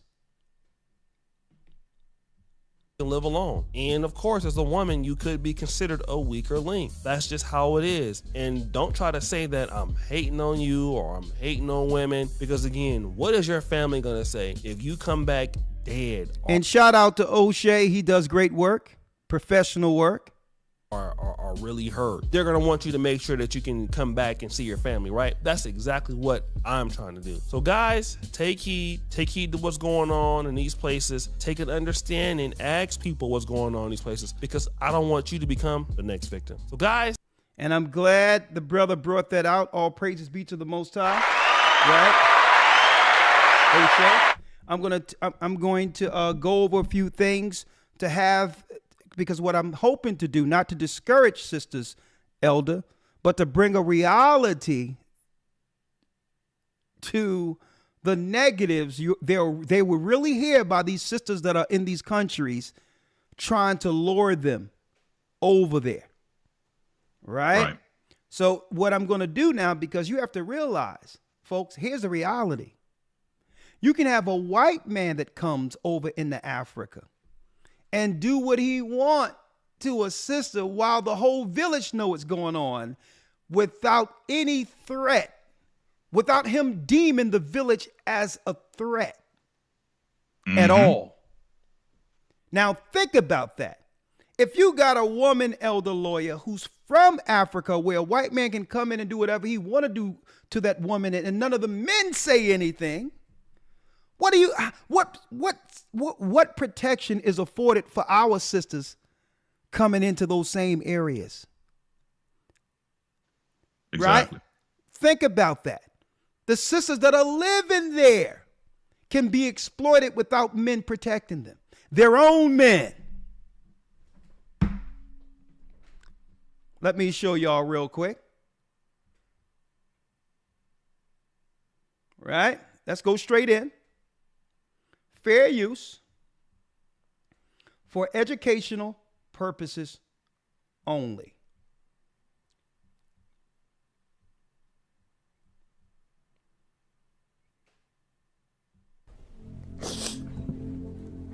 This woman asked God to give her a white husband, but years later, this woman in Africa asked God to give her a white husband. But years later, she regretted it. I was so tired of everything. I said, God, please, give me a white boyfriend. Fair who use. Will take care of me, who will give me a family, what I need. God answered her request after only 30 minutes. Within that minute, God answered my prayer. But years later, she regretted it. Now, folks, this man right here, folks, and I want y'all to see this. He couldn't get a woman of his own ethnicity or race on the level she is. He wouldn't be able to find a woman of his race on that level. Mm-hmm. So he asked, so then we have to ask, Elder Lawyer, have they intentionally devalued our sisters to have access to them in number, knowing that women of their own race wouldn't choose a guy like this? Right.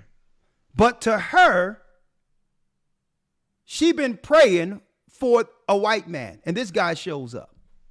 Mm. Right? Now let's see how it goes down. Beautiful black woman. Minutes. In Within Africa. that minute, God answered my prayer. But Elder lawyer, she says, and in that minute she prayed for a white man, God answered her prayers. Okay, let's go. years later, she regretted it. You understand? Fair use.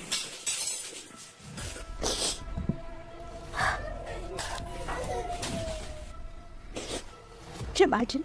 All your friends, they think this your husband takes care of you. He's the best. You yourself, me myself, I have the best husband. And here, the whole village is in my house, coming to rescue me.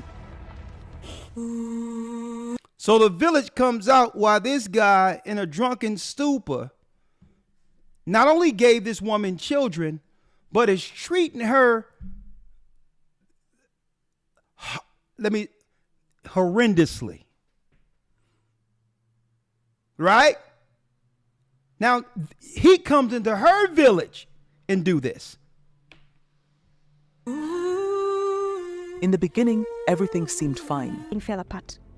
This is my husband, Sasha, I call him Sasha. He was not taking care of anything. His work was drinking, daily, drinking. He would maybe go check on things, blah, blah, blah. When there are no workers, put some food and then he forgets. I tried. I had opened a small salon there. He told me, no, close it. It's not bringing anything. Like, okay, you want it to bring us more like $100 a month, which is that could bring such there. He told me, no, that's not work. Close it. So I closed. I stayed home. Now, that day, I remember we had a very big fight. Elder lawyer, look at what's going on here.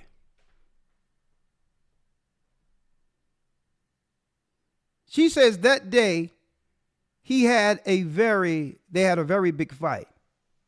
You would have thought that this guy, if he had something going on, that he would have taken her out of these low means into where he from. Mm-hmm. As far as we know, this guy could have got off a park bench in England somewhere, living with a one-way ticket to Africa. Right. Mm-mm-mm. Look at this guy. So one day they get in a fight, right? Because she's beginning to realize, okay, this guy isn't my knight in shining armor. He's not what I prayed for, right? And what I'm showing sisters is what? If the sisters in Africa isn't getting protection in some instances from strangers coming in and taking advantage of their women, what protections do you think you'll have traveling alone?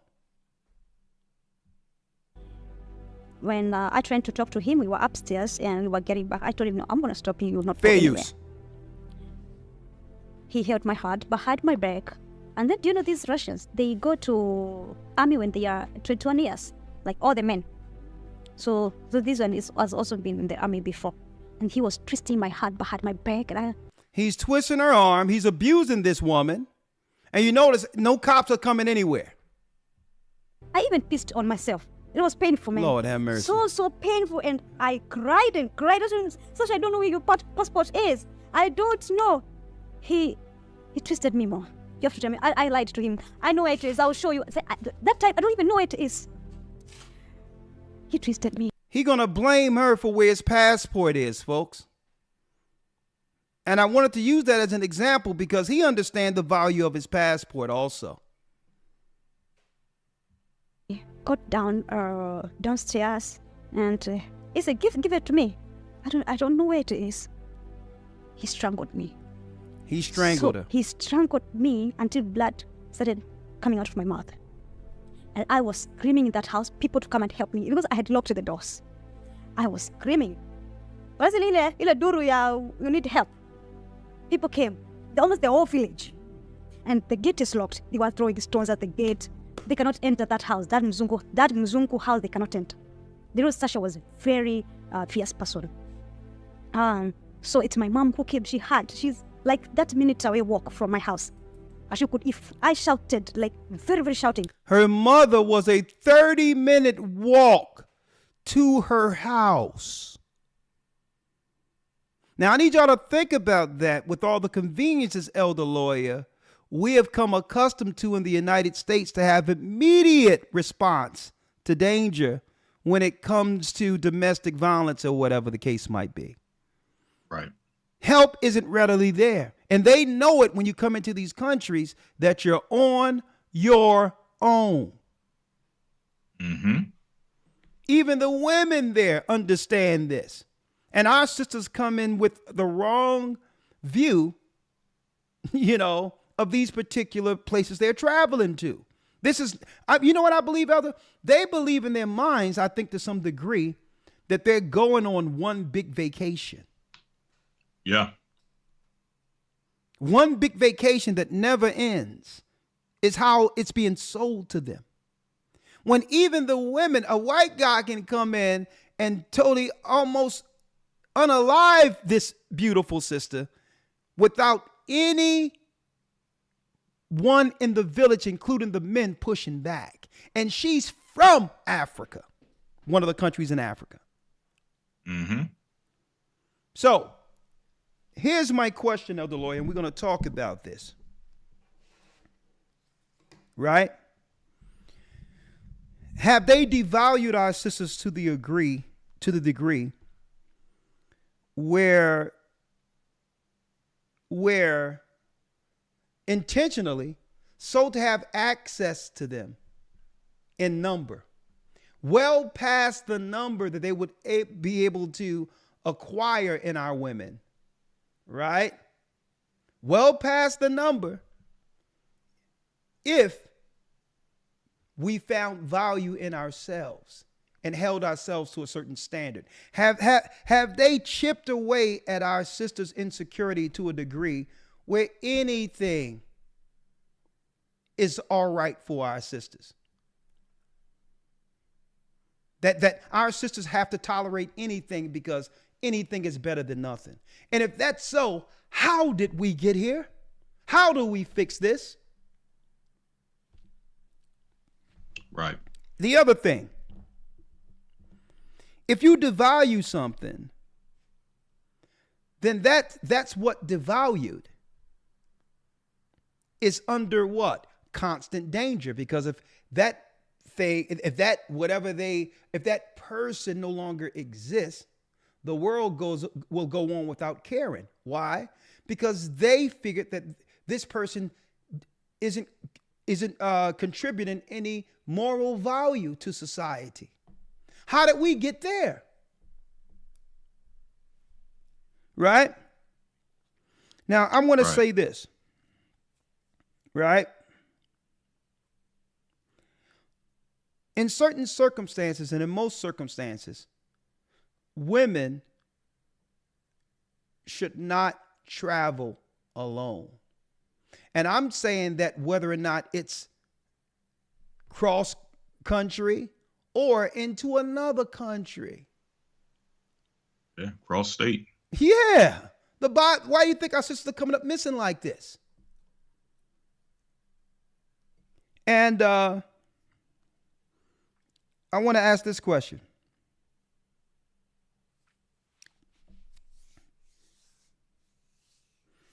If sisters know that they are vulnerable and have been devalued, shouldn't they take even more precaution instead of operating carelessly in the world alone? Why do they think it's okay to operate outside of a hedge or protection? What makes them believe that someone unaliving them isn't on the table? What are they thinking? And only I can hear that from women. Women have to answer that question. What are you thinking? What do you believe in traveling alone without protection? Right? Now, next. Some people would say, well, okay, let's talk about obedience in order. Okay. What is the man's responsibility in this? That women are vulnerable, that they may be getting harmed doing all these things. Doesn't that show a lack of protection and weakness amongst the men. Some would say yeah, right? Some would say yeah. But here's the twist, elder lawyer. What if the woman don't listen to the man?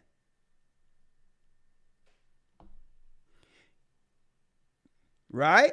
Suppose a man is warning a woman not to go alone and not to operate without a hedge, and she does it anyway. Can the man be blamed for women who refuse to listen?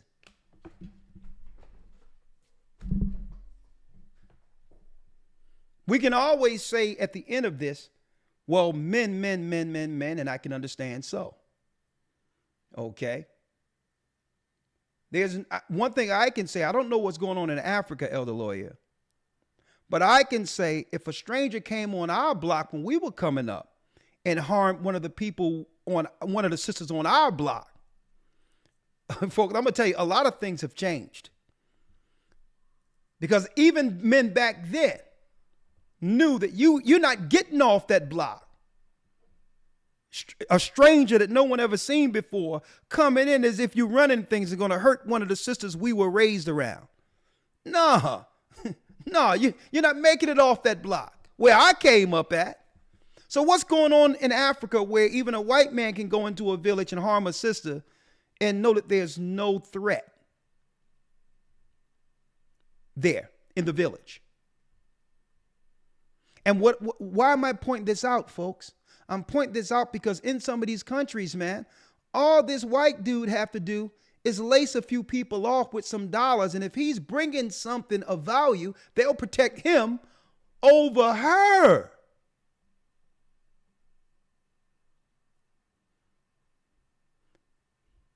It's time to stop looking at this world through rosy colored glasses and deal with the reality of this. Brothers and sisters, you sisters in particular who are thinking about going to Africa, talking about getting some land and doing all this other stuff, don't even understand the lay of the land and putting yourself in danger. And when you're trapped out there now, when no one couldn't tell you anything, now you must use the internet as a conduit to have others come over to sustain you, only for them to suffer in the country without a hedge, without a man who should have led them.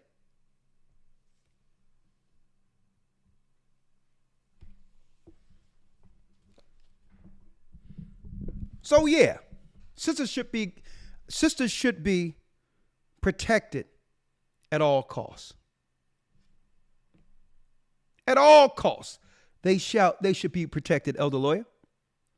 But then we have to ask a question: right. Can we blame a woman for not listening? Can we blame a woman who won't listen?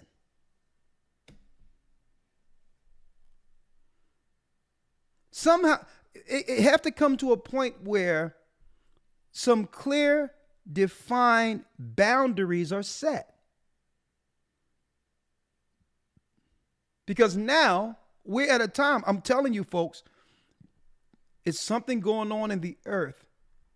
A humbling is happening in the earth, and I believe it's the Most High. And people that are operating outside of those boundaries, let me tell you, they're doing this at their own peril, especially women. Last week, I didn't want to come another week and talk about something else, because we were talking about how women are low-hanging fruit being targeted and unalived in the United States, organs and all these other things. And still, you have women thinking in their mind, I'm going to travel to Africa, thinking that they're going to marry a man in Africa. I don't even understand that this man has you, and probably have you 9 times out of 10 as a mark. He've already assessed with finessing you online with how much money you've made, how much money you've saved, whether or not you have some retirement or some money that comes in monthly that you can now utilize on the next level in a third world country. He have already accessed your whole profile and have shared that with the people who's going to totally dismantle you. A mark. I've seen instances, Elder Lawyer, and I'm going to tell you this right now. And what they tell you, they're going to agree with everything you say. Folks, they're going to agree with everything you say until you get there.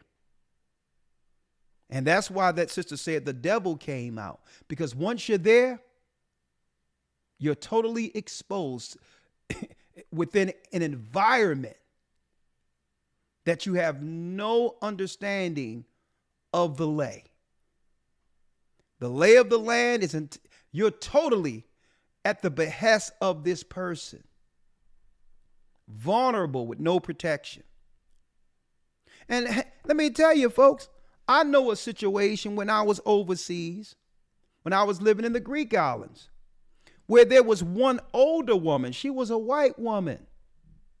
She got finessed by a Nigerian who was conversating with her and all these things concerning marriage and all these other things. Guess what? This guy exhausted all of her funds, all of her bank accounts, all of her retirement. And still at the end of it, she could not stop talking about this guy. My darling, he's a sergeant in the army. He's this, that, and the other. Folks, they've just moved the cons to dip. They just finesse these things, Elder Lawyer, in a different package. The new package now is the Wakanda package that they're selling over from Africa to single black women in the United States. Right. That's the new package now. And they're using sisters who've traveled over as the bait. They're using sisters who've traveled over as the bait. And they'll only give you, oh my God, look at these mangoes. Okay, they be talking about mangoes and oh my God, it's the Garden of Eden. Right. And you come over there, and no disrespect, people can live how they live, but then you get invited into a shanty town, and this guy had a wire, almost 2 cans together as a telephone. Straight conning you out of a whole country. Because you didn't want to listen. Because you didn't want to listen to a man. This is where I'm befuddled. Yeah, let's go. You will have a situation, and this happens. We see that situation. This would be the same exact question I would ask the sister that just gave her testimony from Africa. Yeah. In regards to, you will have a sister here, for example, in the States, that will say that in order for a man to get with her, he has to have everything in order. And you know what? Rightfully so. He should have everything in order. But that same sister will go into another country to find a man who don't have it all in order. And you'll say, sis, you know this dude don't got it all in order. And their response will be, well, I'm willing to work it out with him.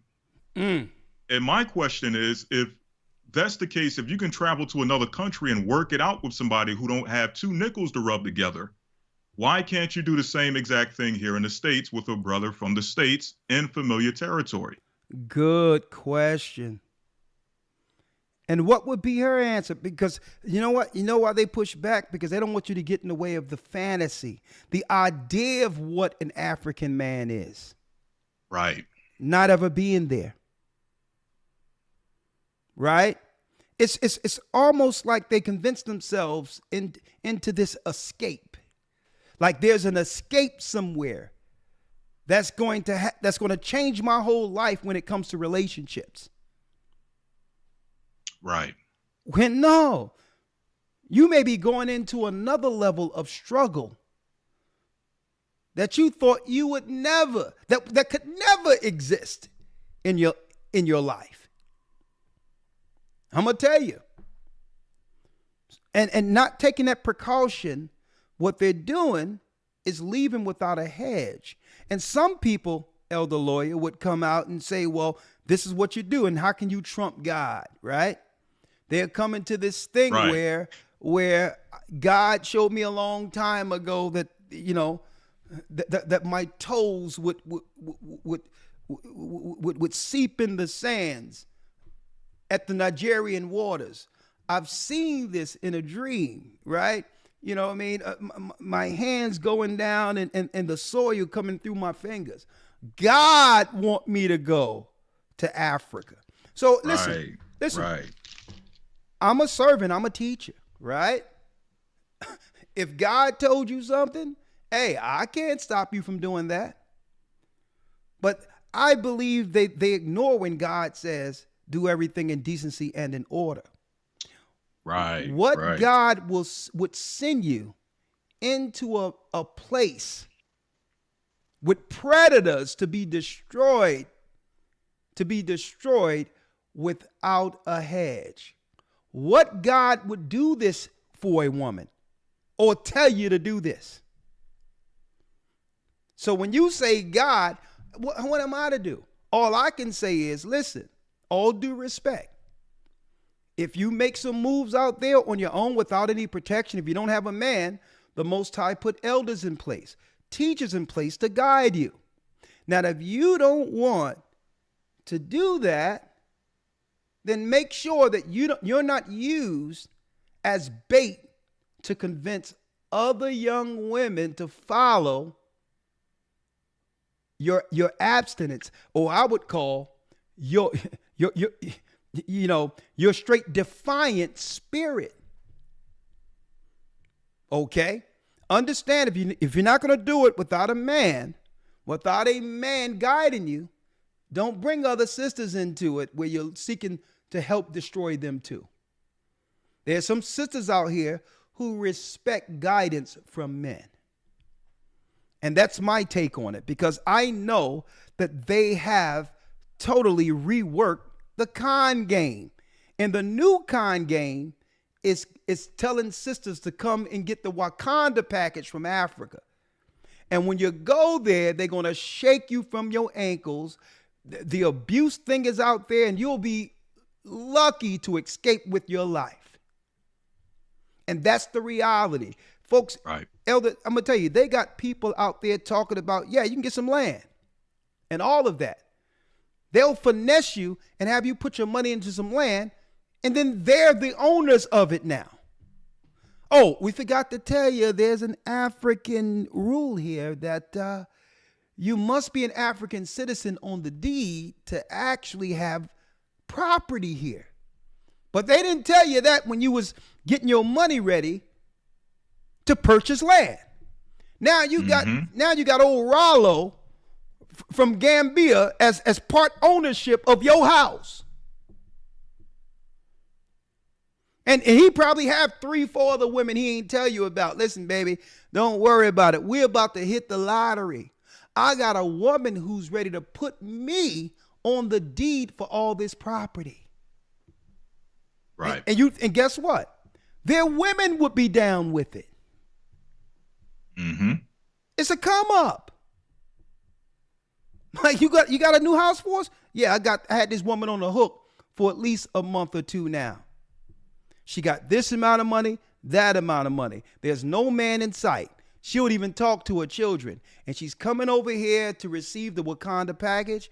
And baby, when she comes, we already worked it out. Eventually, she will fade her out of the mix.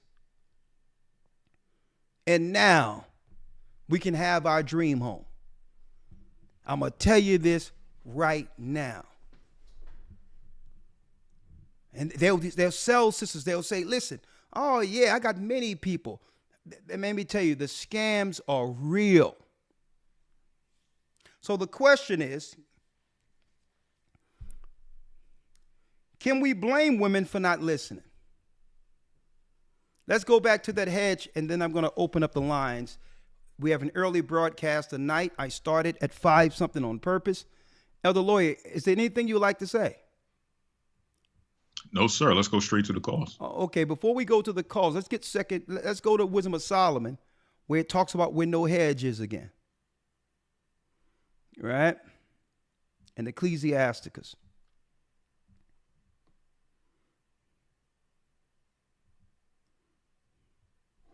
All right. Now, I'm going to tell you this. There's sisters who have streaming and all that from Africa with husbands.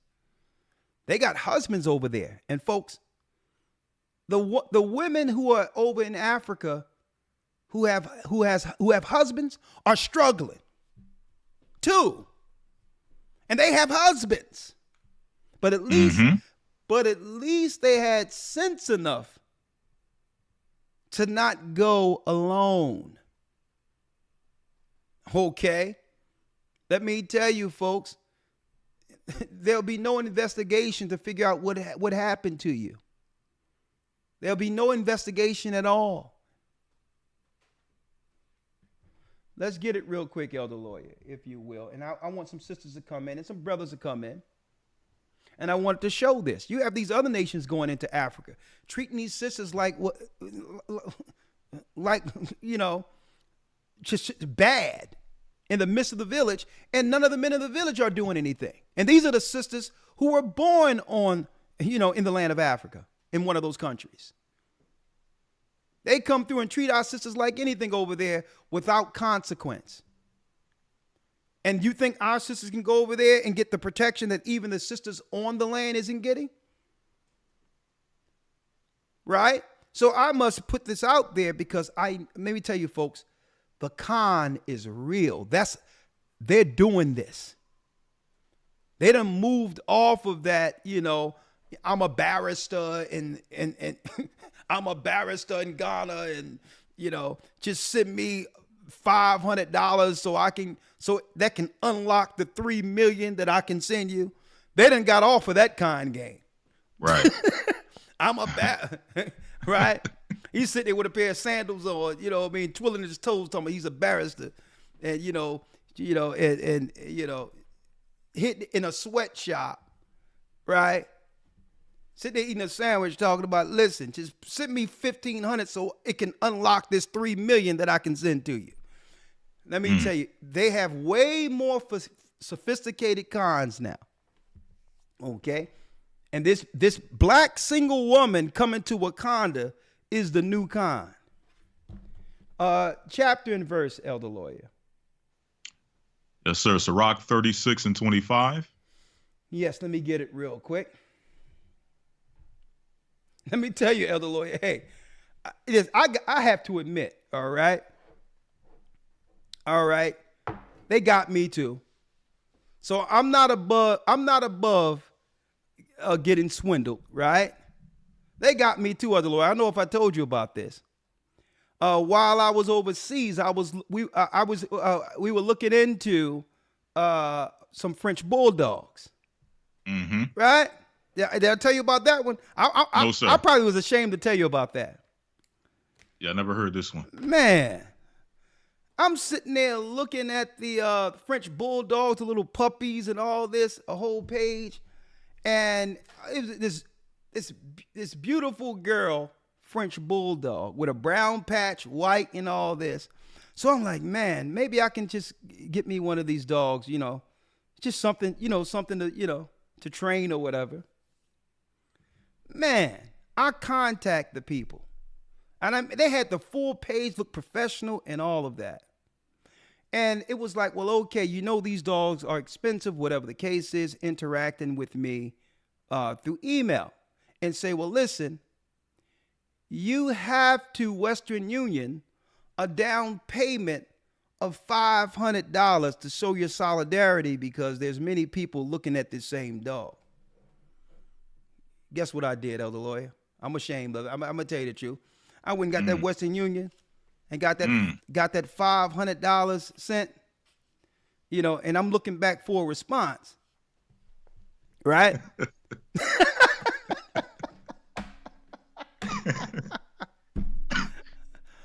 I mean, they showed kennels on the website. You know, they showed a white guy playing with the dogs. I mean, they had it from the rooter to the tutor.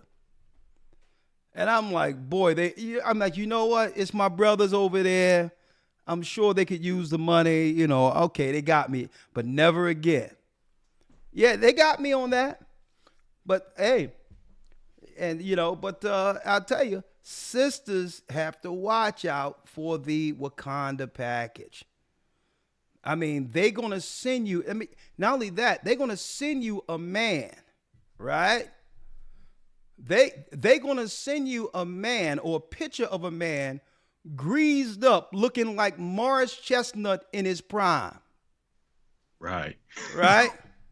Now, I'm going to tell you what they're going to do. All right? They're going to have you going. Okay? Straight up. And this guy probably got a belly hitting his microphone and ain't even telling you nothing, but you said, oh my God, what a prince. Chapter and verse, Elder Lawyer. Yes, sir. Sirach 36 and 25. And just on that story you just told, Salakia. Yeah. On that story you just told, even overseas, you have to realize, because a lot of people may ask, well, we've been overseas, we've traveled. What was the difference? Every time we've traveled, there's always been like established contacts, established known people with us going into other countries. We've never blindly went anywhere. And for that to happen, even in a situation in which, you know, where that happened, that, you know, it's not like we were in a place in which there was just surrounded by danger, whatever the case may be, but still, even in those scenarios, there's issues. So you can only imagine what could take place in an area in which you have absolutely no connections, no familiarity, no family, no anything. It's just you. Yeah. And see, we have enough catfish is what it's called. Yeah. It wasn't named for it when we was traveling, but anyway. Outright, we had enough knowledge not to go into a country blind without someone that we could actually trust to protect us from people like we're talking about. Mm-hmm. When we went into different parts of Egypt, there was a man who was there who had a business here in the United States, who had some connection to family, who could actually help us learn the lay of the land. We walked right past the scammers and all these other cats. And not only that, they would point us to the people to stay away from. Like, no, you can't be, these guys, they're bad news. You can't, don't ever walk around there, or don't go around here and ever talk to this guy, because this is what this guy's into. So you must actually have what? A person that you can trust with tenure. And not someone you found online that built a trust long distance. Right. Mistake. Right? Let's read it real quick, Elder Lawyer, and then I'll open up the lines. Hold on, let me grab you here 1 second. 1 second, Elder Lawyer. And then we're going to open it up, right? And so we have a distinct rule in this church, Elder Lawyer, and I want to make it clear because people can do what they want to do, right? But we have a distinct rule when it comes to things like this, right? A woman is led by her husband. If it's not your husband, you're led by the leaders that's in position who are men over the church, who are to look out for the young widows and the orphans. That's our position, okay? And we would never direct a woman to go into a strange area to be destroyed. What type of shepherd would do that? So we have a distinct rule. If you don't follow the rules concerning with the men the Most High have set up to protect you, then you're on your own. Because we know how the story ends. But you cannot come back and say, well, hold up. Nah, we told you. Because we're not going to allow you to be the conduit to have other women get destroyed for not listening. So we have a strict rule when it comes to that. Okay? If you link in with a man or something in these other countries, hey, it's all good. I hope he's everything you think he's wrapped up to be because that's your leader. Okay? We have a distinct rule with that. Right? Right. Sirach, Wisdom of Solomon. Let's read where no hedge is. Yes, sir. 36 and 25. Sirach 36 and 25 says, where no hedge is, there the possession is spoiled. Where no hedge is, there the possession is spoiled. What we're seeing within the world right now, which I believe the Most High is destroying with the humble, he's doing a humbling right now, is a world where people, women in particular, think they can operate without a hedge. But guess what, folks? We cannot change the dynamics of the male-female biology throughout time immemorial. Women throughout history knew that anytime they were operating outside of man, they were taking a chance with their lives. Right? So, listen. I believe this is, Elder Lawyer, this is where the this girl trip thing came out of. Because women, I think inherently in their mind, know that they're taking a chance traveling. But then you have a bunch of women, right? No men, but they still want to travel. So their sense of security is to travel together. Right? Right. Their sense of security is to travel together. It extended from, well, it's this guy, he might be a creep, but I need us to double date, or can we go out together so that I'm not alone with this new guy? It have extended from normal dating, bringing girlfriends along, into some international traveling that's now labeled girl trips. And I'm going to tell you, they're not reporting the number of our sisters coming up missing. And it would be irresponsible for us not to talk about this now that we're going into a global market, a global world where now things are global and people are just traveling all over the place. All right? Let's read Sirach 36 and 25. Let's read that. Sirach 36 and 25. Where no hedge is, the possession is spoiled. Come on. And he that have no wife will wander up and down mourning. And he that have no wife will wander up and down mourning, because it says, where no hedge is, the possession is spoiled. See? When a woman isn't being guided and protected by a man, that woman is turned into something else. Okay? She becomes almost, I'm going to tell you, put it this way, she walked without seeing her shame. And that's why it states here, he that getteth a wife beginneth a possession, something to be protected. And sometimes you have to protect a woman from herself. Why? You know why? Because women can readily get into relations in comparison to a man. Understand this.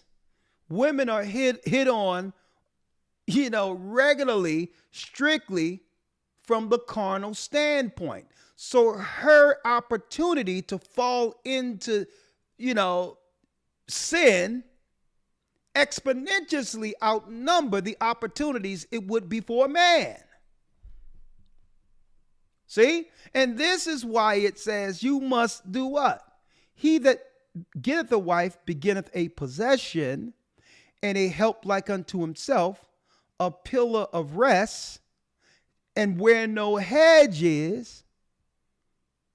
If you don't have a man directing you in some way, shape, or fashion, women cannot lead or hedge other women. God didn't set it up that way. And that's why we're witnessing this reckoning in the earth. Right? You can't go against how things have always been and think that it's going to come out good on the other side. If there's no hedge, death will happen. People are going to come up missing, especially from women who have been devalued by the system.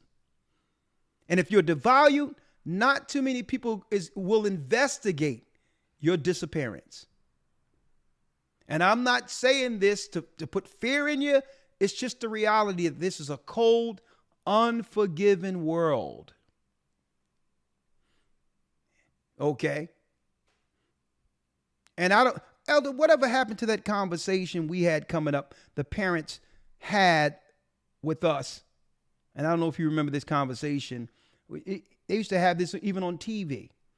Never talk to strangers. Mm-hmm. Remember that? Yes, sir. That was drilled into the children's minds. The danger that comes from strangers. And we're sitting there, women are sitting in their mind looking at that foolishness like Stella Got Her Groove Back, which actually turned into a little ring, a secret ring of having women come over on canoes and all these other things, getting rub downs. Okay? The cat is out the bag. Everyone understand the hidden message behind Stella Got Her Groove Back. Right? Male prostitution. Okay?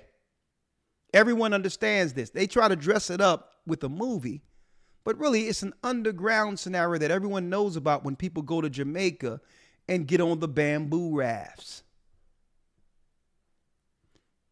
So this Wakanda package and all of this is an extension of that. But the difference is, if a white woman come up missing, it becomes a world investigation. Exactly. If you come up missing, sisters, you know what? Guess what? It would be a blessing if anyone even mentioned it. A lot of what I'm saying right now, with that woman who ended up dying and saying that a brother, mind you, was stalking her and now she came up dead with no investigation. If that would have been a white woman, that would have been on every report, every news circulation going, and until justice was had. And guess what, sisters? You know what? I'm going to tell you right now, she went without any fanfare. Only for another woman to come up in her place to say, okay, here's a spot where I can con other people into believing Wakanda exists. And here's Dexter St. Jock out here in Africa that no other woman in Africa has access to that will choose little old me coming out of America. Mm. Where no hedges, there the possession is spoiled, and he that have no wife will wander up and down mourning. Right? But so it's talking about what? Men gonna mourn the fact that women who are not hedged with direction, being told what not to do, eventually she'll become spoiled. No good for anyone. Obedience. Is there a solution? The solution is obedience and order. Obedience and order. And those who refuse the obedience and order will refuse the order at their own peril, especially women. I've emphasized over and over again that they have intentionally devalued the image of our people so that no one come looking for you when you're unalived. Right? So, I know some people like to say, well, where's the blame? Let me tell you, the whole thing is there's no blame here. Your body is your temple, and a woman is responsible for protecting her temple. God said you need a man for that. You can't protect your temple alone, by yourself. Okay? With that, 515-605-9327. We'll come right back with the lines. What say you? I want to hear what you have to say about this. What are we going to do to protect our sisters? And again, what if sisters aren't listening? What are we to do? 515-605-9327. Because I'm going to tell you, our sisters can be headstrong. Okay? Right? Hold tight. I'll be right back. The Bible. Is it hard to understand? When it comes to reading the Bible, the first thing that comes to mind is the fact that this is the Word of God. The seals have been broken, and the truth is here. And when we go throughout the scriptures, when we go throughout extra biblical records, we find that the language that God employed, that He used to create the heavens and the earth, was the Hebrew language.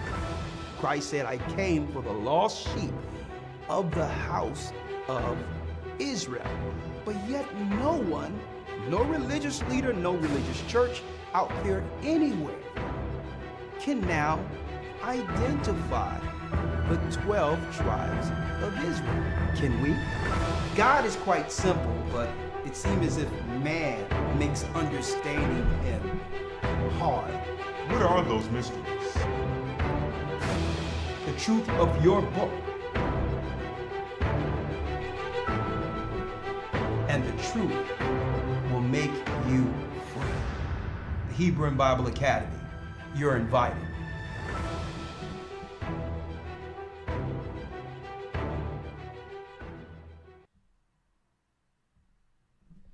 All right, the Hebrew and Bible Academy, you are invited. Of course, we are working on the battle between man and woman, and we're going to have an open panel. If we get the guests in a timely fashion, then we'll make sure we have that particular discussion this Sunday, if not next Sunday. We're also going into the book of Daniel, breaking down Daniel 7 and Daniel 11.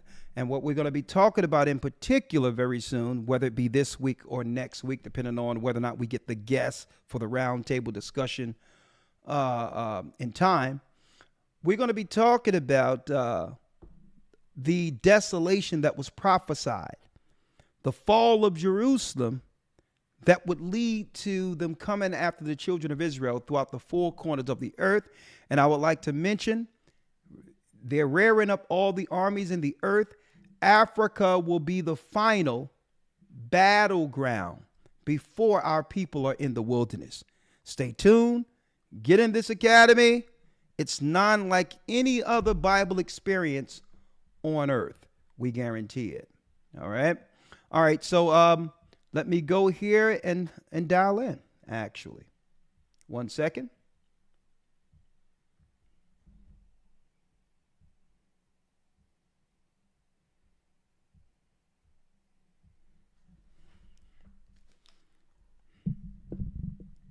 Okay, the queue is lining up. I know y'all chopping at the bit, huh? Radio. It's interesting. Welcome to Blog Talk Radio. Please hold and you will be able to listen to the show. All right, Blog Talk Radio, 515-605-9327. Thank you, Elder Ramar. I'm jumping right in. And yes, in April will be the grand opening of our Oklahoma church. And I know I'm invited April 6th. I'm going to do everything to get there in Oklahoma. We opening up a new body there, and I'm looking to open up one in Tennessee and others. So hold tight, folks. We'll get to you. All right. Mississippi, other areas, we're going to really ramp it up. All right. Zakwawa has a comment. Let me upload it up a little bit. Hold on. There, that's better. All right, I'm going through the switchboard, and the threat, the new package they're selling our sisters in America who's thinking about going to Africa, buyer beware. Zakwawa has a comment. The floor is yours. Shalom, Elder. How are you? I'm doing well. Yourself? I'm doing well. And can I just say, you are a hard elder to get on the phone, because I've been trying to call in for like 2 or 3 weeks now, and I just have not been able to get There in you go. You made it. You made it. I'm glad you made it. Thank you. Finally. All right. What say you? It's been a long time. Yeah. But I just wanted to say, when you were talking about this topic came up about the sisters going to Africa, I had been thinking about this book that I read. It was actually about Malcolm X that I read this book about how they were pushing that back in his time, and I was like, what is so alluring about going back to Africa?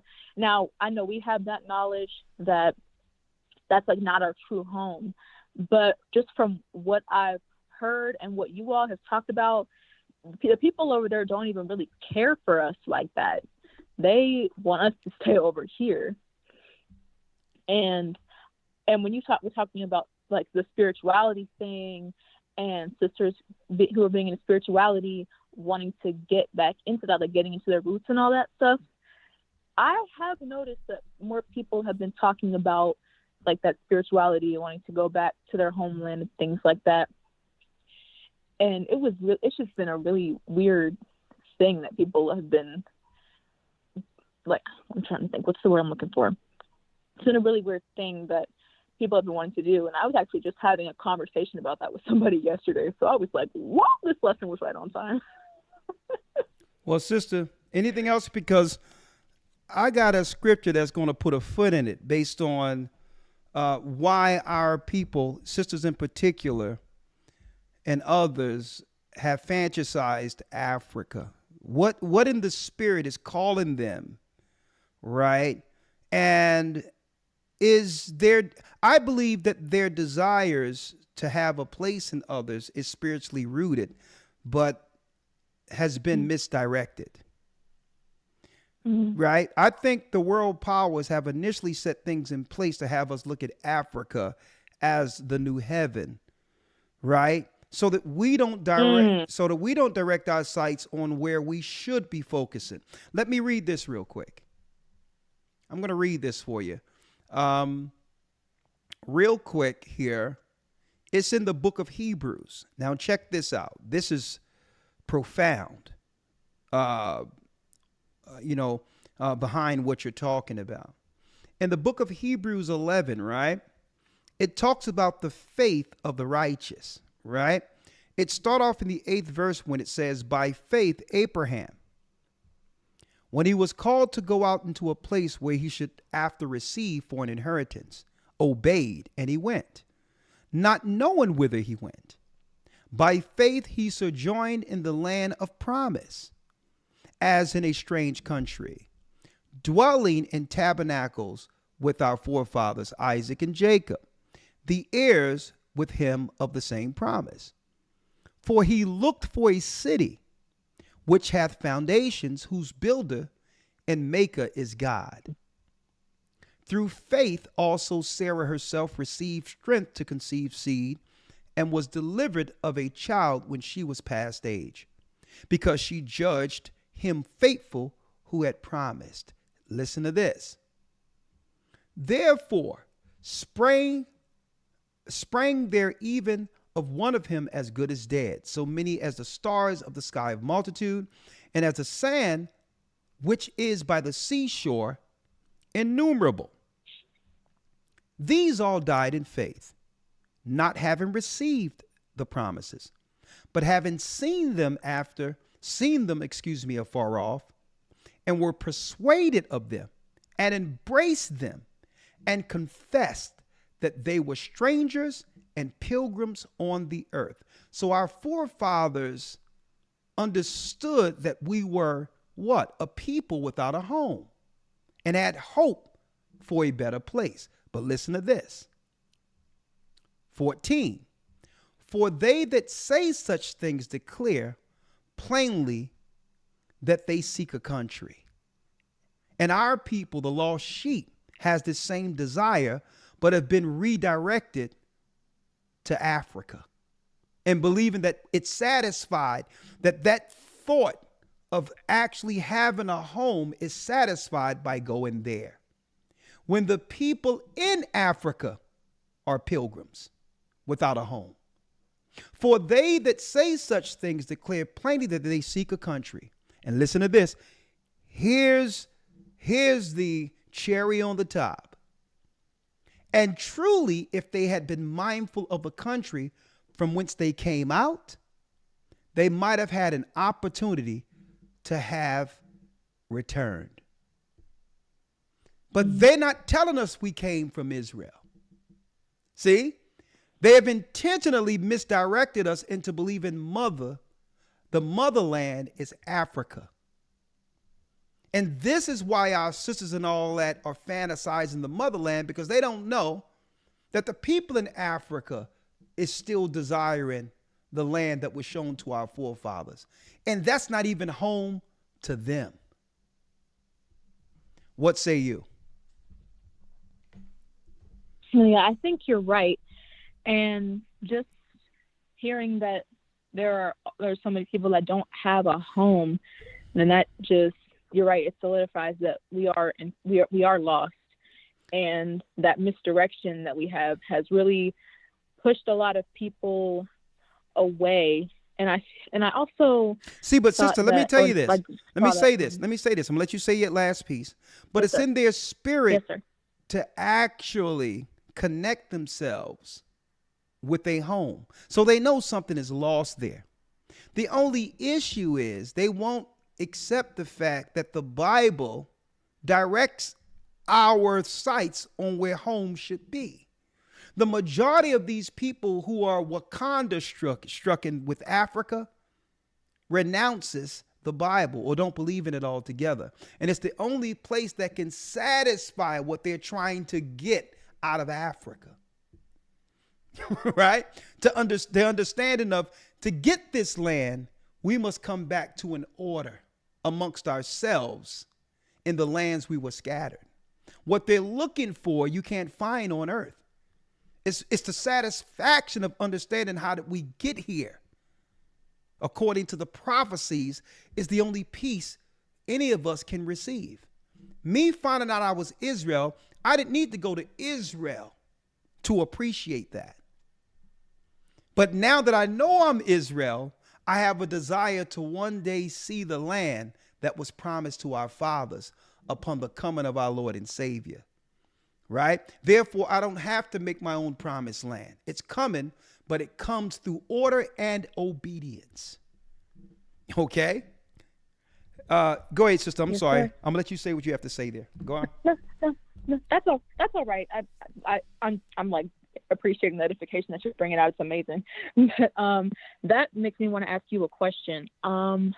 What do you think we now, as our people who are awake, should we do to call out to those people who are trapped in this mindset to bring them back to the knowledge of who they are?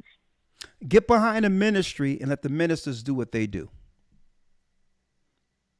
Get behind the ministers. Yes, sir. And support the ministers in doing what we do, because we'll be more effective. And as the Yes, word, and what happens is, as the people grow in the word, there's an administration where we began to lay hands and send more people out, and the word become multiplied. But just support what's in front of you. That's how you do it. Okay? Yes, sir. All right, bless I'm you. rocking a long way. All right, thank you. Hey. Thank you. We rocking with Christ. Shalom. All right, I'm gonna put you on hold. Shalom. Put you on hold. All right, Danita has a comment. Yes, Danita. Hey, Shalom, Elder. I just wanted to answer your questions that you put out there about women.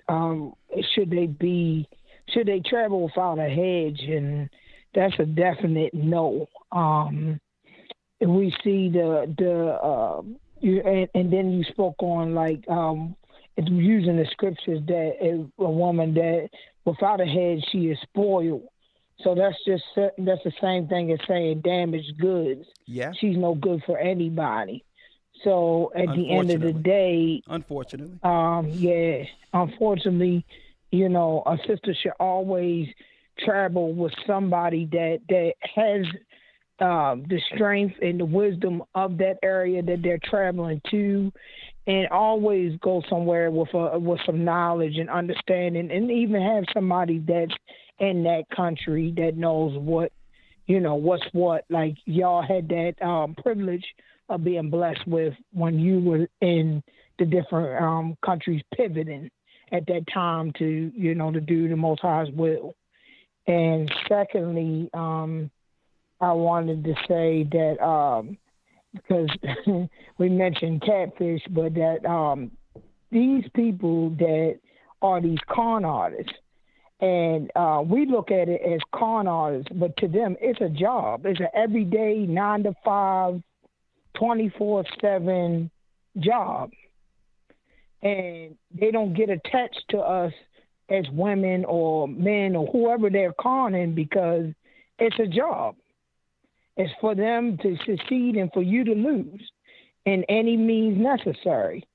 So at the end of the day, we have to be very careful and how we move and moving off our emotions and what we see and what we're going through.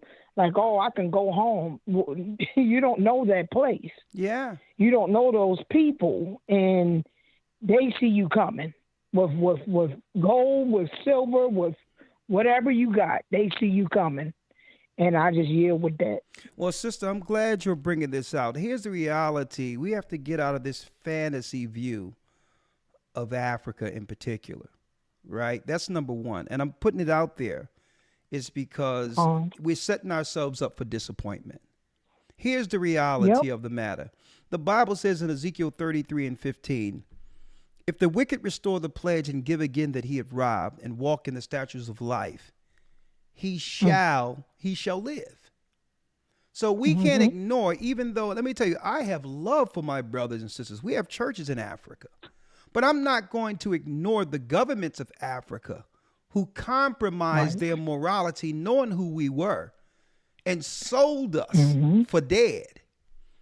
And how these African countries have become corrupt to a degree where they'll keep their countries in certain low statuses just so that they can live high off the hog as government officials.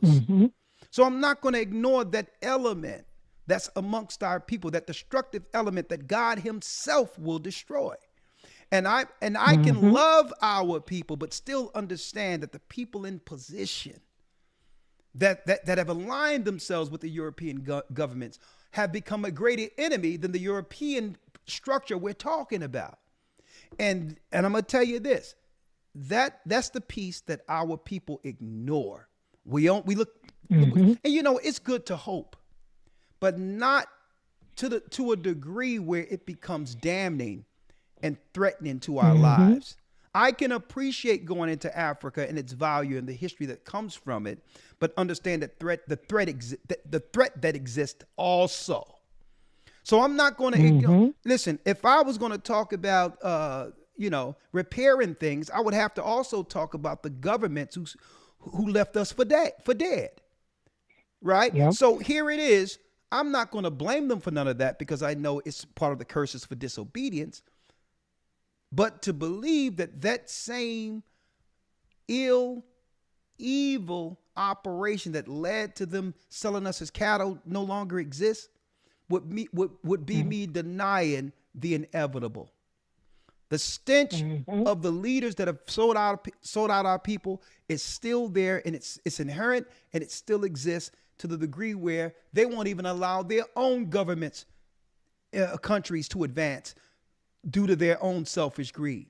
So let's talk about this. And that's what I'm talking about. And that sisters know that, listen, what you're going into isn't an organized scenario that's set up to protect women. It ain't set up for that. America is set up for that. And the only reason America did that is so that they can, by proxy, dismantle society by leveraging women against men. That's the only reason America gives affords women, our sisters in particular, so much protection if they can use that protection to leverage against men. But Africa no such laws. Okay? And sisters have to be mindful of that. And that's all I'm doing. And saying, well, listen, people should explore, travel the world, become more cultured, be able to go into these different areas, but understand that there's a threat to your life operating alone, especially as a woman. Thank you, sister. All right? All right. Thank you, sister. Great comment, Danita. Great analysis. Andre, my brother from the same mother, how are you? Yes, sir. Big Elder. Shalom, sir. How you doing? I'm blessed by the best. Yourself? And his name is Ahia? Yes, sir. Blessed by the same. Yes, sir. I want to tell you, Elder, it's beyond profound that you went into this lesson today, because I was just having this conversation yesterday with family about how what our people don't realize is when we leave America, we are seen as nothing but Americans. Just because we know we're Israel, and also just because others have our skin color, it doesn't mean they see us as kinfolk. But I think what's so profound about what you and Elder Lawyer went into, even breaking down the scriptures, is Proverbs 1:7 says that it's the fear of the Most High that's the beginning of knowledge, but fools despise wisdom and instruction.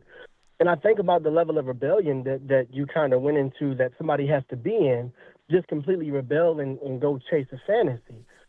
But I think what's so interesting, Elder, is when you look in the Strong's Concordance, that word fear is H3374. Elder Lawyer brought out the scripture in Genesis where Abraham talked about he feared for his life, and he had his wife be his sister. That same fear is used in Genesis, that's used in Proverbs. So I think about when you look at the definition of that, the Strong's defines that as fearing of the Most High, respect and reverence. So I think about when you go into these areas without you having the fear of the Most High, and then you go into these areas that themselves lack the fear of the Most High, you don't have that protection and you don't have that wisdom and that instruction. And it's just interesting to me that Elder Lawyer brought that out and you and him brought that full circle the way you did. That was beautiful. But I even think about the reality of how you yourself, even in an area that doesn't have the fear of the Most High, if you have the fear of the Most High, you still can be protected, because that's what happened to Abraham. He went into an area that didn't fear God, but he did, so he was protected. But if you lack both, it's a bad formula. It's a formula for trouble. If you lack the fear and you find yourself in a country that doesn't have that fear, and like you eloquently put, Elder, I think the only thing that's saving America right now is we have our people here and we have some sort of infrastructure here that still fears the Most High God. Yeah, to some degree. I mean, it's that fear is waning big time with each day, but it's still some. I mean, he still have us around, so all praises. But yeah. And there's one thing in particular that I wanted to say. The Most High never sent women out alone. Okay? Yes, sir. Nowhere in scriptures could you find this, because he loves our sisters. And he says, where no hedge is, the woman is spoiled. And she's easy prey. She's low-hanging fruit. And I need you to think about this. And I need sisters to think about this in particular. Especially how the internet, along with the phones, have made the world just seriously small now. And with your records in the database under the Obamacare, where now your medical records and all that is in a database. So people can understand your blood type, they can understand where you go, they know where you like to eat. Well, if a predator get access to this information and your blood type fits an organ that some rich guy needs, let me tell you, the trip you're planning can be into the bosom of Abraham. Okay, you'll see that light. You think you're taking a trip to the United Emirates or to Dubai, but no, you're taking a trip into the other side. Because if someone, I'm gonna tell you right now, with the internet and all that, someone can see your blood type and say, listen, I'll be gone in 4 days and I'm going to need her organ. She's a perfect blood type. Set this up. How much am I willing, how much that rich evil person is willing to pay to sustain his life another 10 years. And he only got 4 days to live, and you got the exact match. These are things sisters and brothers don't think about while traveling. They have made the world small where anyone can have access to your whole biology to understand whether or not you're worth more dead than alive. That's the reality of the world we're living in. So here it is, you're traveling thinking you're going somewhere and you come up missing, and guess what? No one is going to look for you. We're living in a world where they just turn the page and it's not even an honorable mention. And your family have been so disconnected where they're used to you flying off all these places. It'll be too late to investigate by the time they realize that realize that you're missing. So I'm just putting this out there. This is the reality of the world we're living in now. These people, man, let me tell you, they're playing for keeps. And guess what? You hear them talking privately concerning our sisters' biology and how they got a monopoly on how our women bodies are and how their blood is and all this. All right. They are preying on our sisters who are now being exposed to certain dangers. All right. So I just wanted to put that out there. All right. Yes. Yes, sir. And what say you? You good, Andre? Yes, sir. The very last thing I was going to say, Elder, I think is amazing what you just said, and we need to hear this because I think the perspective that the elders of this church, the leadership of this church, the perspective that we bring is we love our women, and we were designed to protect our women, and our women were designed to be our helpmates. Yes. And I don't hear anybody else teaching that message. I hear a lot of the people in the red pill community, the woke community, talking about how our women are rebellious. But what they're not saying is, listen, we love our women. Come back, submit yourselves. We desire to protect you. And I appreciate this church and all it has done. And I appreciate the work of the Most High first and foremost. But I appreciate him utilizing the leadership of this church to say, listen, we love our sisters. Come back before it's too late. Yeah. We are here to protect you with the wisdom of the Most High. So I yield, Elder, but double honors to you all for what you do. Yeah, and thank you, brother. There's room for forgiveness for all of us. And, right now, it so happens that our sisters, I'm going to tell you, what's going on is the system has intentionally devalued our sisters in comparison to other women, which makes our sisters more expendable. And make it where no one will look for them once they're missing. So it first start with sister understanding the threat they're under and doing everything they can to get under some level of protection. Thank you. Thank you, Andre. Thank you. All right. Bless you, son. Okay, I see sunshine in there. I'll grab you in a second, sister. We have Sister Cora. Shalom, Elder. I just wanted to make a remark about the people that are looking to move to Africa. I said, just before I got on your broadcast, I got on late because I was watching another video that I've subscribed to. It's called The Black Acres of the Gambia. And it's about this one couple who have bought some land and they're they're raising crops. They have a nice piece of land and everything. And they had just we're just doing a video about, if you preparing to move, if you wanted to move to Africa. And the main things they pointed out was that, first of all, it's easier if you come as a couple than a single person. And number two said, don't buy or send anybody any money or any property before you come. Come and look at the land first.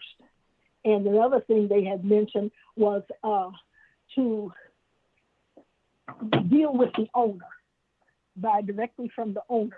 Do not go through anyone. So there was just a couple of things they pointed out. And they said they will do consultations, and they will pay for consultations. If they want to do it over the phone, they would charge for that. But if you come there personally, they will give you advice in person for free.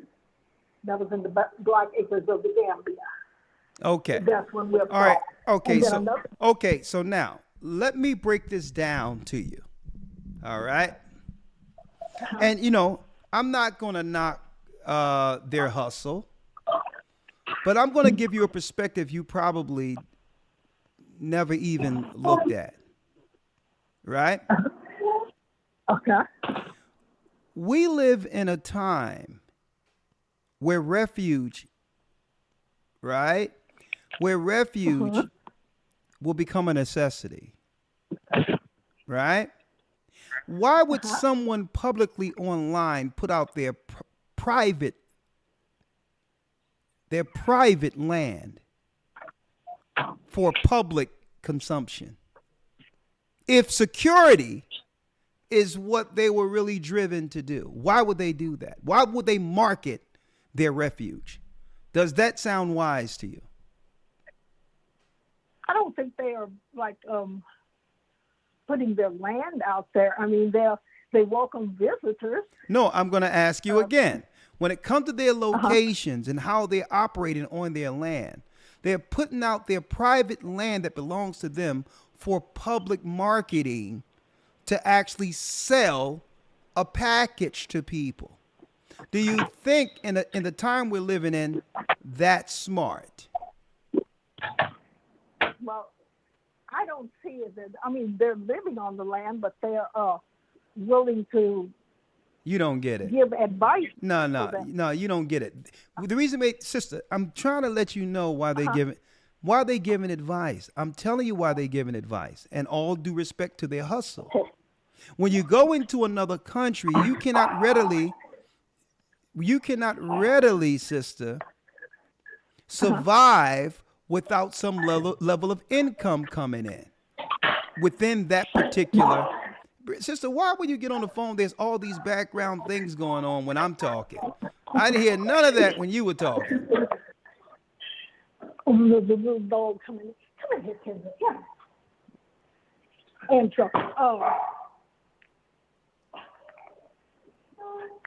so they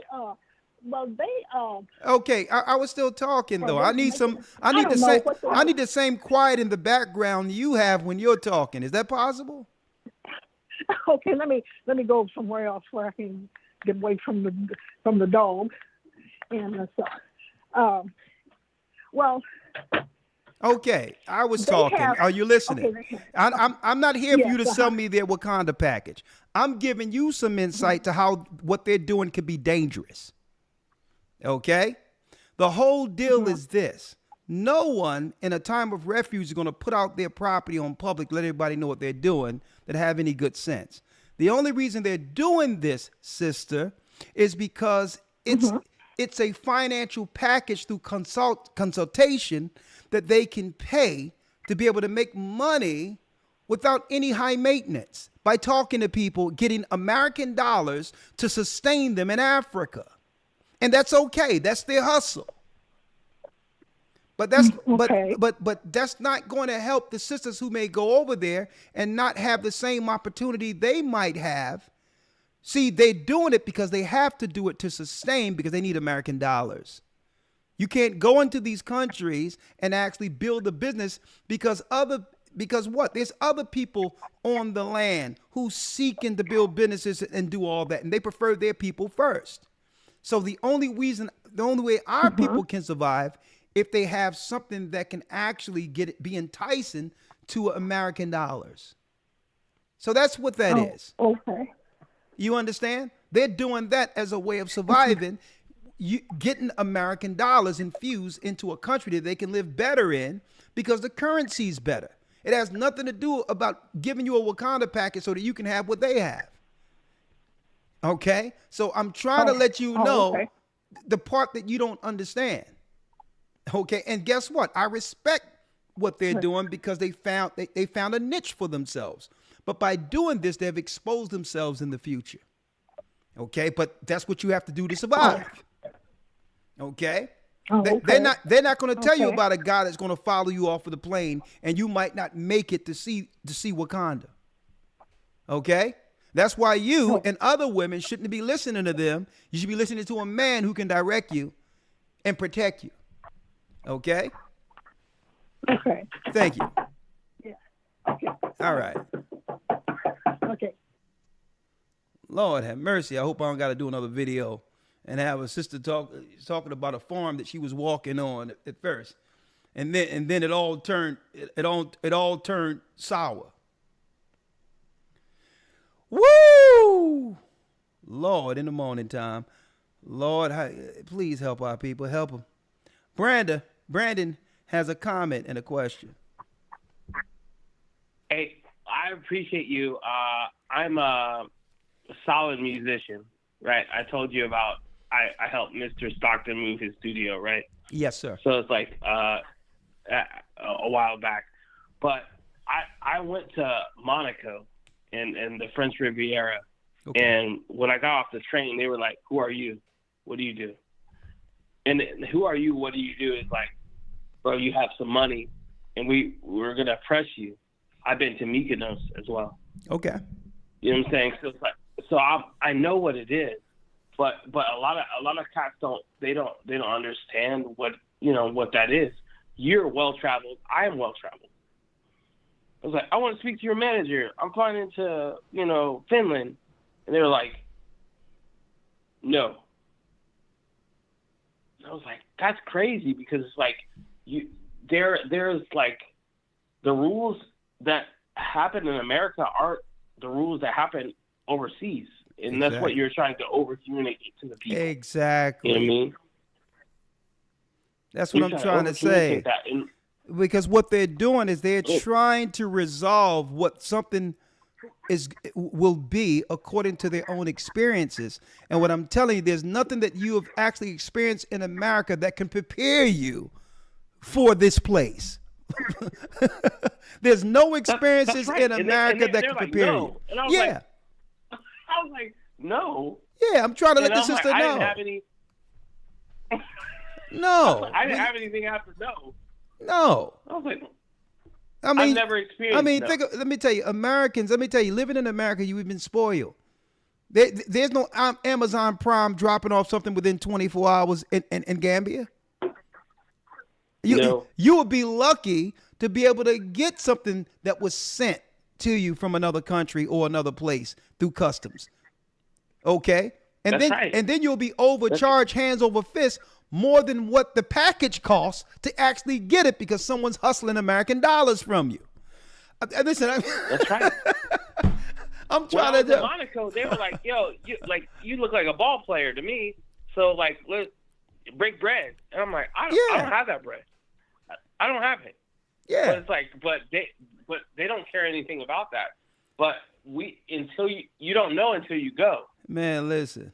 Listen, our people don't believe beef meat is greasy. I'm gonna tell you right now, and I'm trying to let them know. Like, listen, I know you want an idea. You think of this fanciful idea of what Africa is, and there's a reason why they would tear off your arm to get your passport to switch places with you.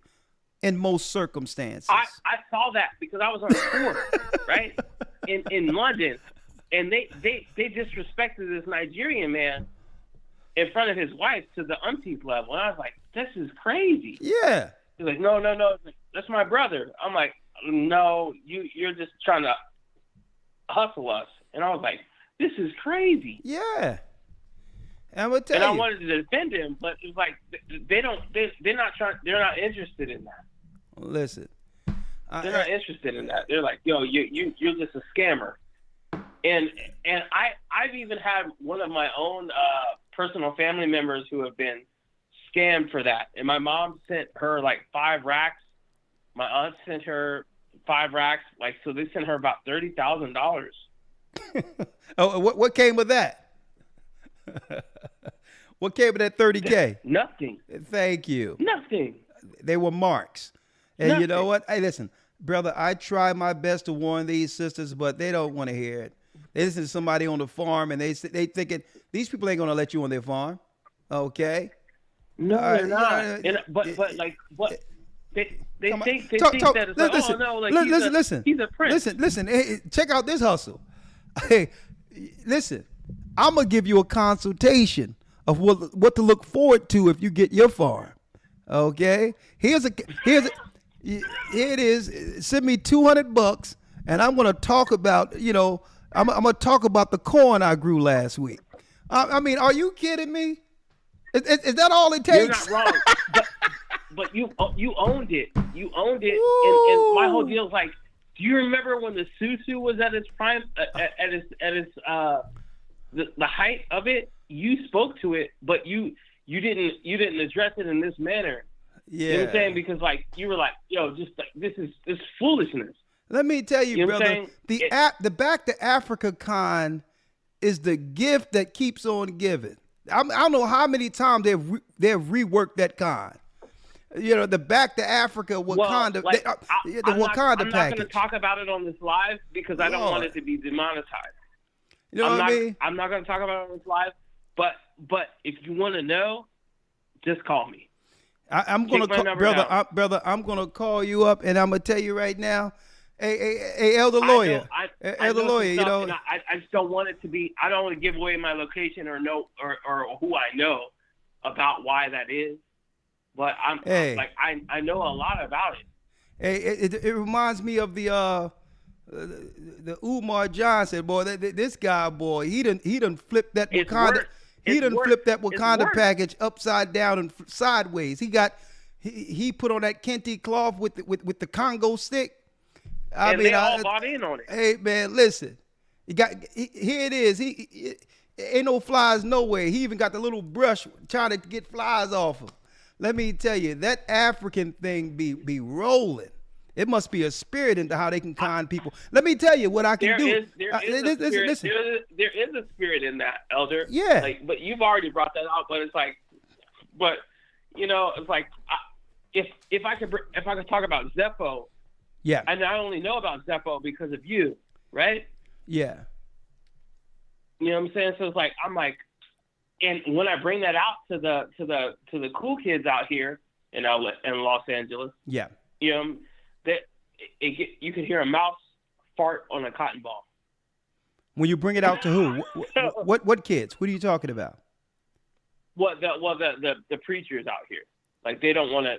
They're ever hearing and never perceiving. Oh man, you're speaking Charlie Brown language when the adults are talking. I'm sorry, bro. Like I'm saying, like the preachers that I'm a musician, bro.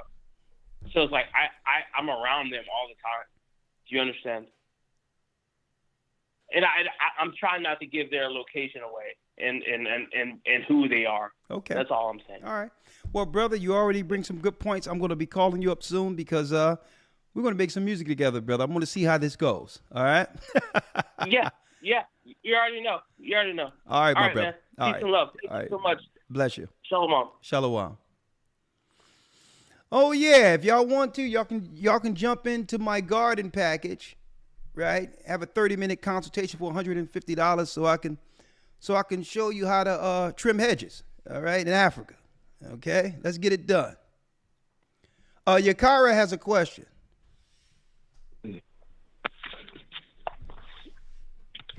Hello, Elder. Can you hear me? How you doing, Yakara? How are you? I'm pretty good. I was on this is not pertaining to the lesson, but when the Bible say, you know, that two women be in a house, a woman be taken of the left, when would that happen before the wilderness? Well, when it says there'll be two and one be taken, it's not speaking of a one-time event. What this is talking about is what's happening right now. You got two people. Okay. You got two people living in the same house. One believe and the other is still operating in sin. When the evil comes, it's going to take and destroy the person who didn't listen. So that taken isn't speaking of like a rapture. The taken happens to those who were against God, who defied the law. So it's happening as people are getting snatched as we speak. When many people didn't follow what God said and took the serum the world was pushing, they were taken. They were taken by the evil. So it's happening as we speak. All right? Right, because I know there's not going to be a rapture anyway. I already know that. Yeah. So thank you, Dwight, for that explanation, Elder. Yeah, it's not a one-time event like they're teaching with the Left Behind video. Okay. It's happening It's happening all the way up into the time of Christ is coming, where many that are evil are being taken and those that are in Christ are remaining. They're being navigated through this. Okay, you got that? I got it. Thank you so much. You're welcome. Great question, sister. Thank you. You the water. All right. I'll praise this. Okay, great question. Latreia has a comment. Hi, Elder. Can you hear me okay? Yes, I can. How are you, Latreia? I'm doing okay. How are you doing? I'm doing well. Have you heard about these Wakanda packages they selling our sisters? And now our sisters are coming up missing? Yes, I have heard about them. I think you asked the question. You said, how can like our men protect our sisters? And I think one thing that's really big is leadership. And so I feel like for me, I'm married and my husband, he's amazing. And I do my best to try to listen to him and be obedient. But like, we're without a church right now. So we used to have a Bible study group that we were a part of, but it was brought to our attention that we can't follow two churches since we follow GOCC online. Where are you? Without a body right now. Where are you? And I live in Washington. Okay, so I think I spoke with you before, right, Latreia? And I said I'm going to connect you with Elder Yara. Yes. So we're waiting on a phone call. We're patiently waiting. We're really excited to get into a body, but I think leadership is like a really big thing because I know the scriptures say that not all men are called on to teach, but you are supposed to obey your husband, which I do. But I think at our old church they kind of used to teach that titles aren't important because titles can bring upon pride. So there were like even men in our church that were deceived by different like women in Africa. So what you mean titles aren't important? What were they talking about? What are you talking about? What were they saying? Well, I don't believe that, but at our Bible study group, give me the understanding of how a Bible study group that says that titles aren't important, but in the same Bible it gives you titles for the positions of leaders in the church. Agreed. Yeah, so that's another reason why we parted was because what we believe, like following GOCC, is becoming different. Because the leader of the church, he doesn't call himself a leader. He considers himself another brother, like everybody else. He's our AI's mind. Let's get this real quick. Let me show you something. Okay. So I guess what y'all do, sit around in a circle talking to each other? Yeah. It's like a Bible study, so everybody comes and like sits in a chair, and he sits at the front, but he says he's a brother, not a leader. So then we visited a GOCC in Houston, and we noticed that you guys pray to the east, which we really loved. And so we tried to implement that, like come back and do that. And so he like told everybody that we had a spirit and that he doesn't believe that GOCC does that because that's pagan. Instead, he wants to pray in like a circle, kind of like, it's not a witch. No. He I'm gonna tell you what you've been dealing with. You were dealing with someone who's hosting a demon. Okay, let's start there, right? And I'm gonna show you what I'm talking about. Okay, let me show you what you're talking about here. Right, I'm gonna type this up for you. What it's talking about, right? Let me get it here. 1 second. I showed this in a lesson not too long ago, right? What we're dealing with here, right? All right, let me show you right here. You were dealing with a satanic warlock from the pits of hell with a demon in him, sitting here talking about titles aren't important. And let's sit around in a circle and let's talk about something. What is your title?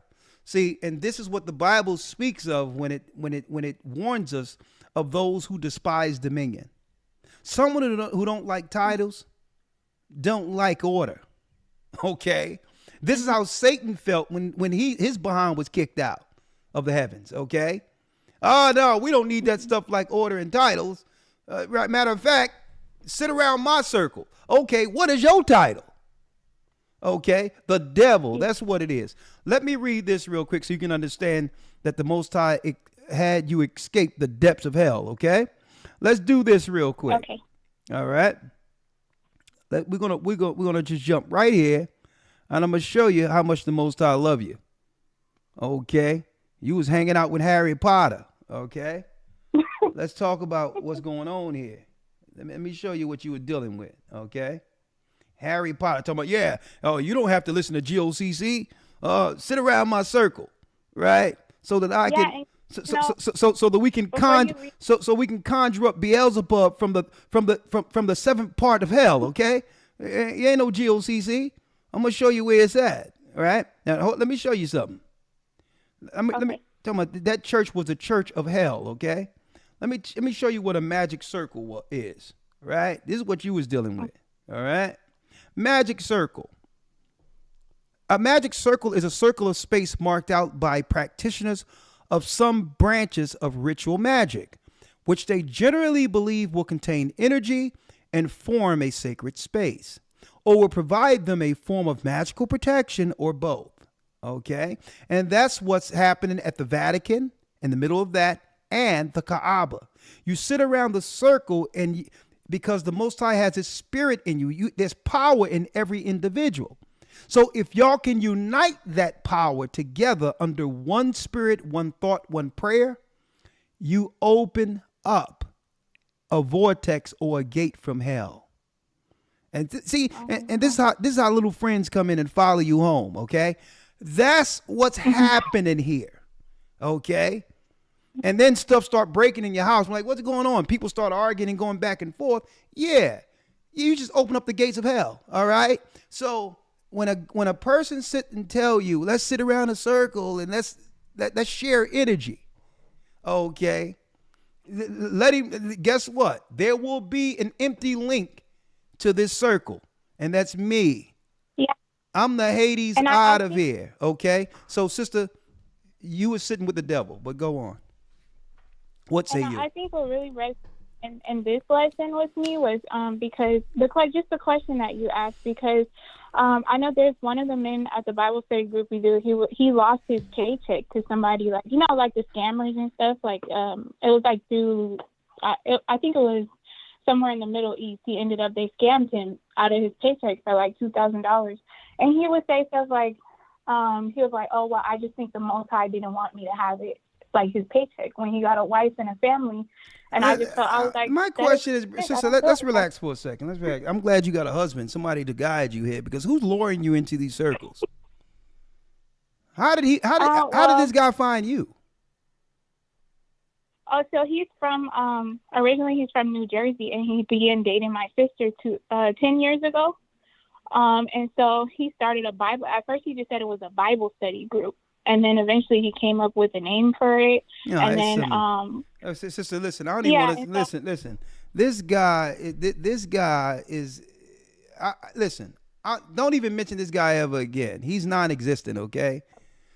These are the guys who sit around. There's no doctrine, no understanding. He have delusions of grandeur concerning himself, and say, listen, let me get a study to spread my nonsense, my craft. He got a demon in it. Yeah. Okay. So I'm glad you have a husband, right? And just for a little closure here, let me ask you. I don't even want to ask you what were the context of some of these lessons. Nonsense. Okay. All right. Mm-hmm. So, sister, I'm gonna have Elder Yarack call you. Okay. Okay, we're patiently waiting. Okay. Thank you so much, Elder. All right. Thank you.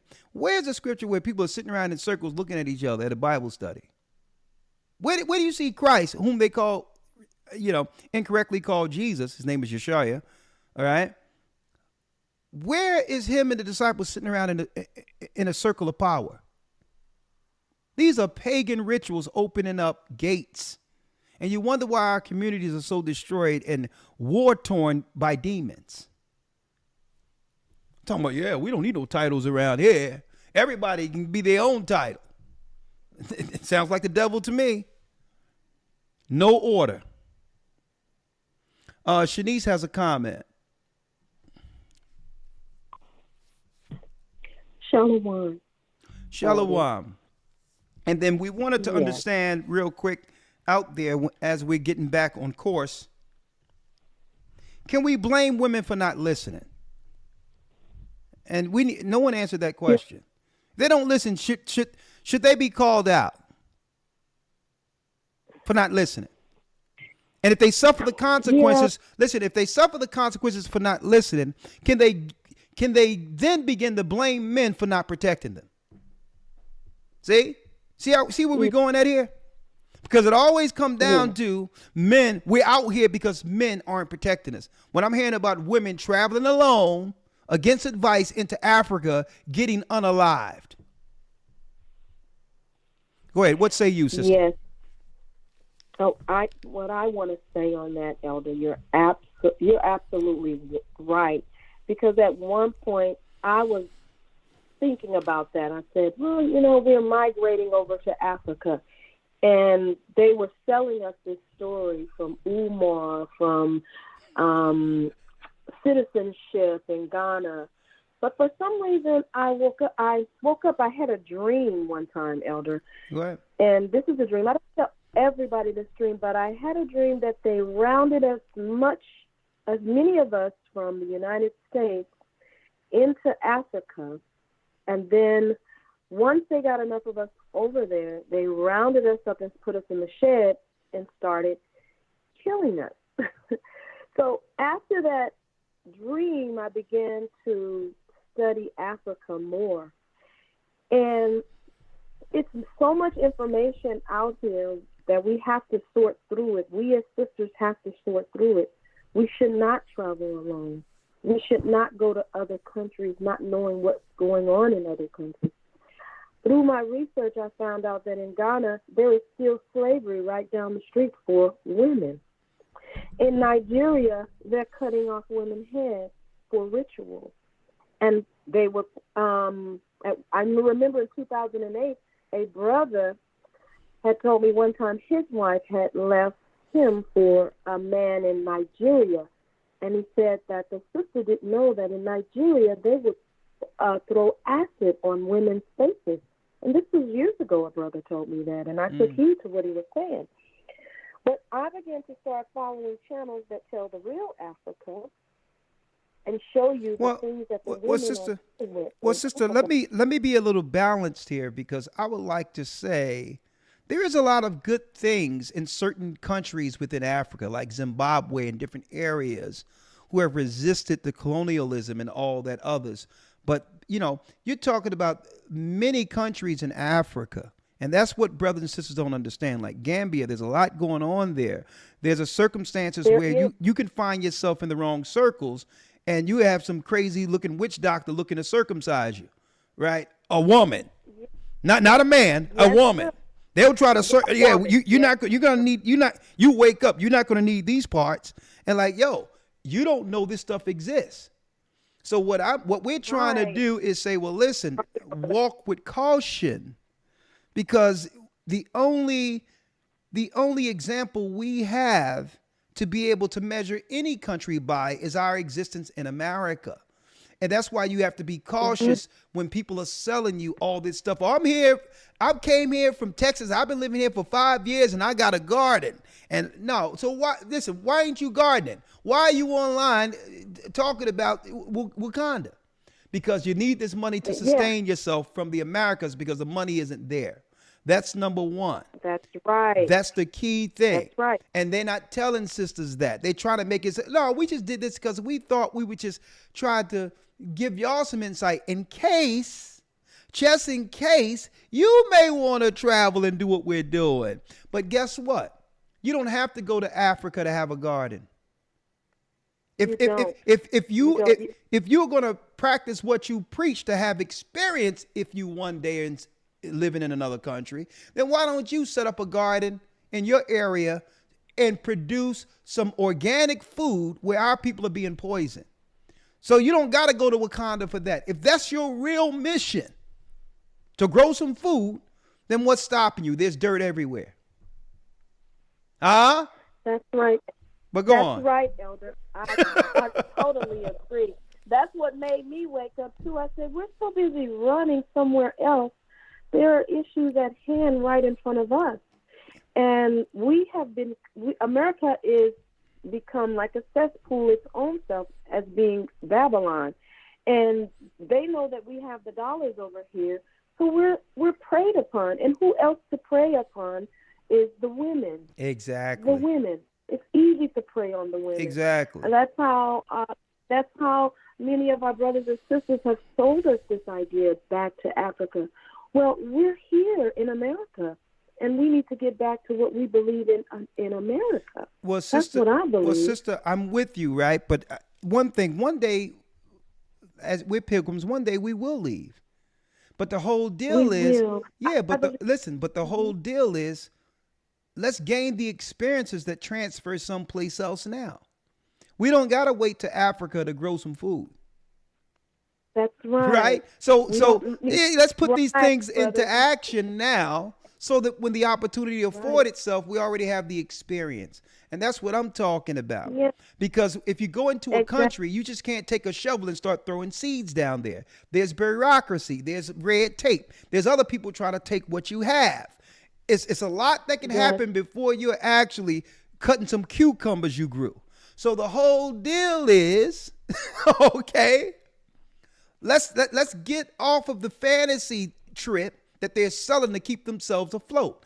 Like I said, I don't want to knock their hustle over there, but you got to understand when a hustle is a hustle and someone is luring you into something that could be dangerous for yourself.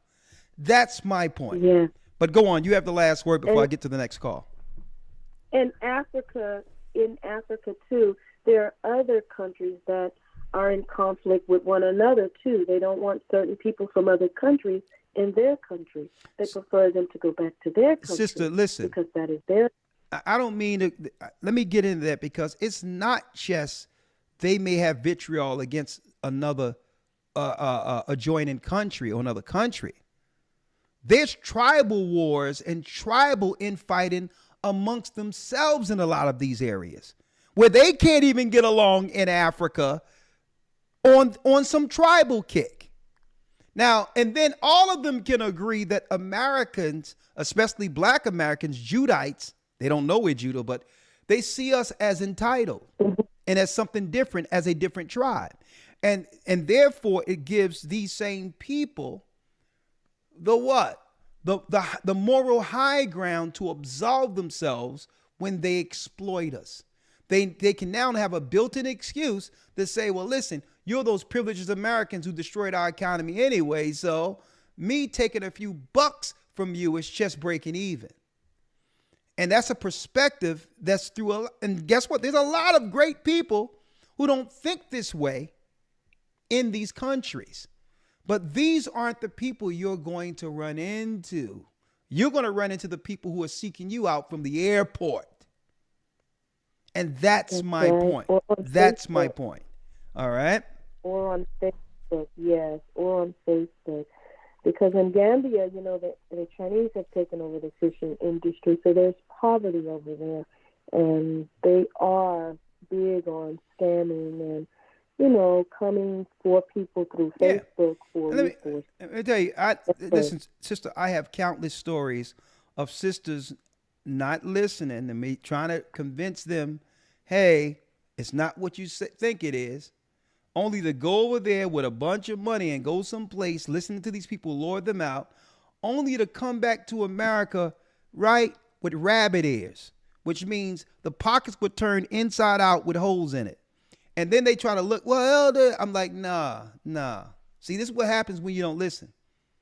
Okay? You think these people, these strangers you're talking to care more about your well-being than we do? You don't know these people on the other side who are seeking to survive off of you because they're there without any out. They don't know how to get out of their condition financially. And conveniently, you come and say, yes, I'll take the number 3 Wakanda package. Okay? That comes with land. Yeah. Well, thank you, sister. I appreciate you. You're welcome. And thank you. I appreciate you, too. Okay. Keep up the great Thank work. you. You're welcome. Shalom. Oh, I'll take the number 4 package. That comes with a consultation to show you how to grow squash. Okay. 412 area code.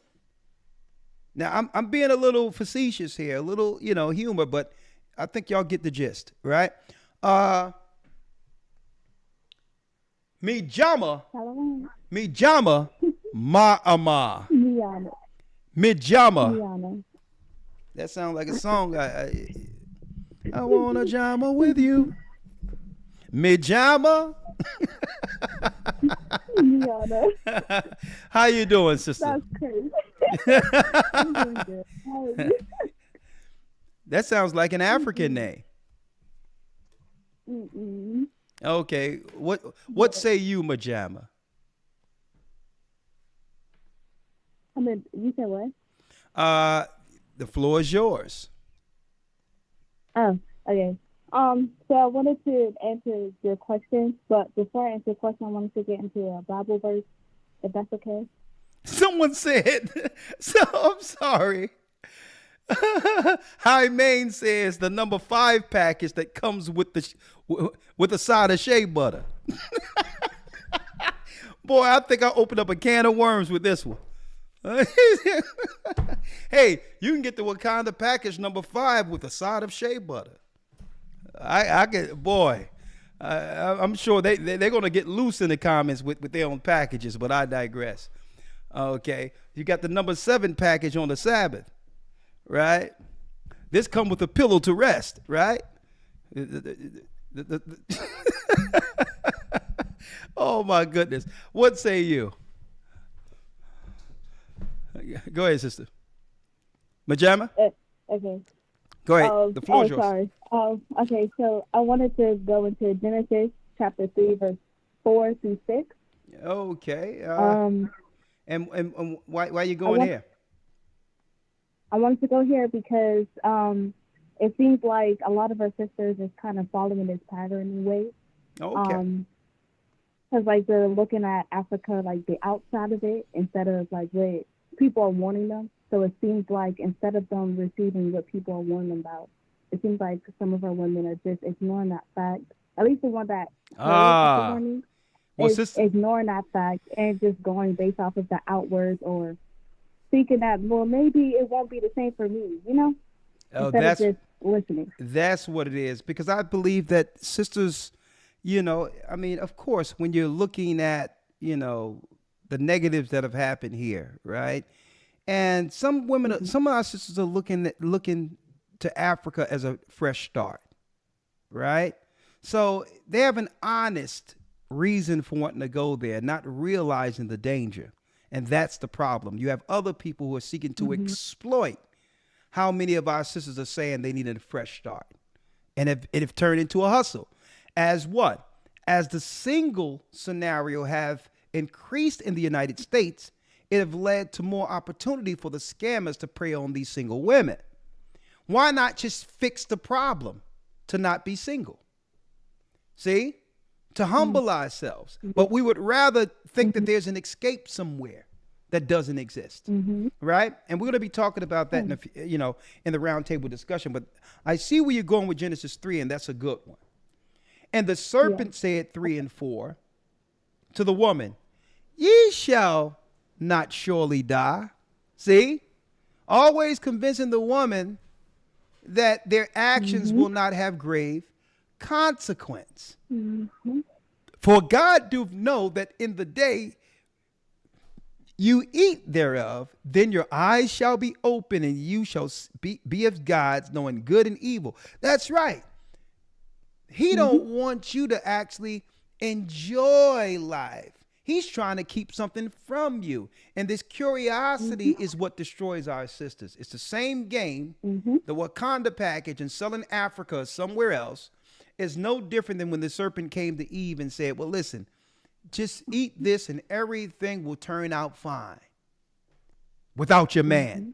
Right? And once you get it, once you take it, you can convince to take him down.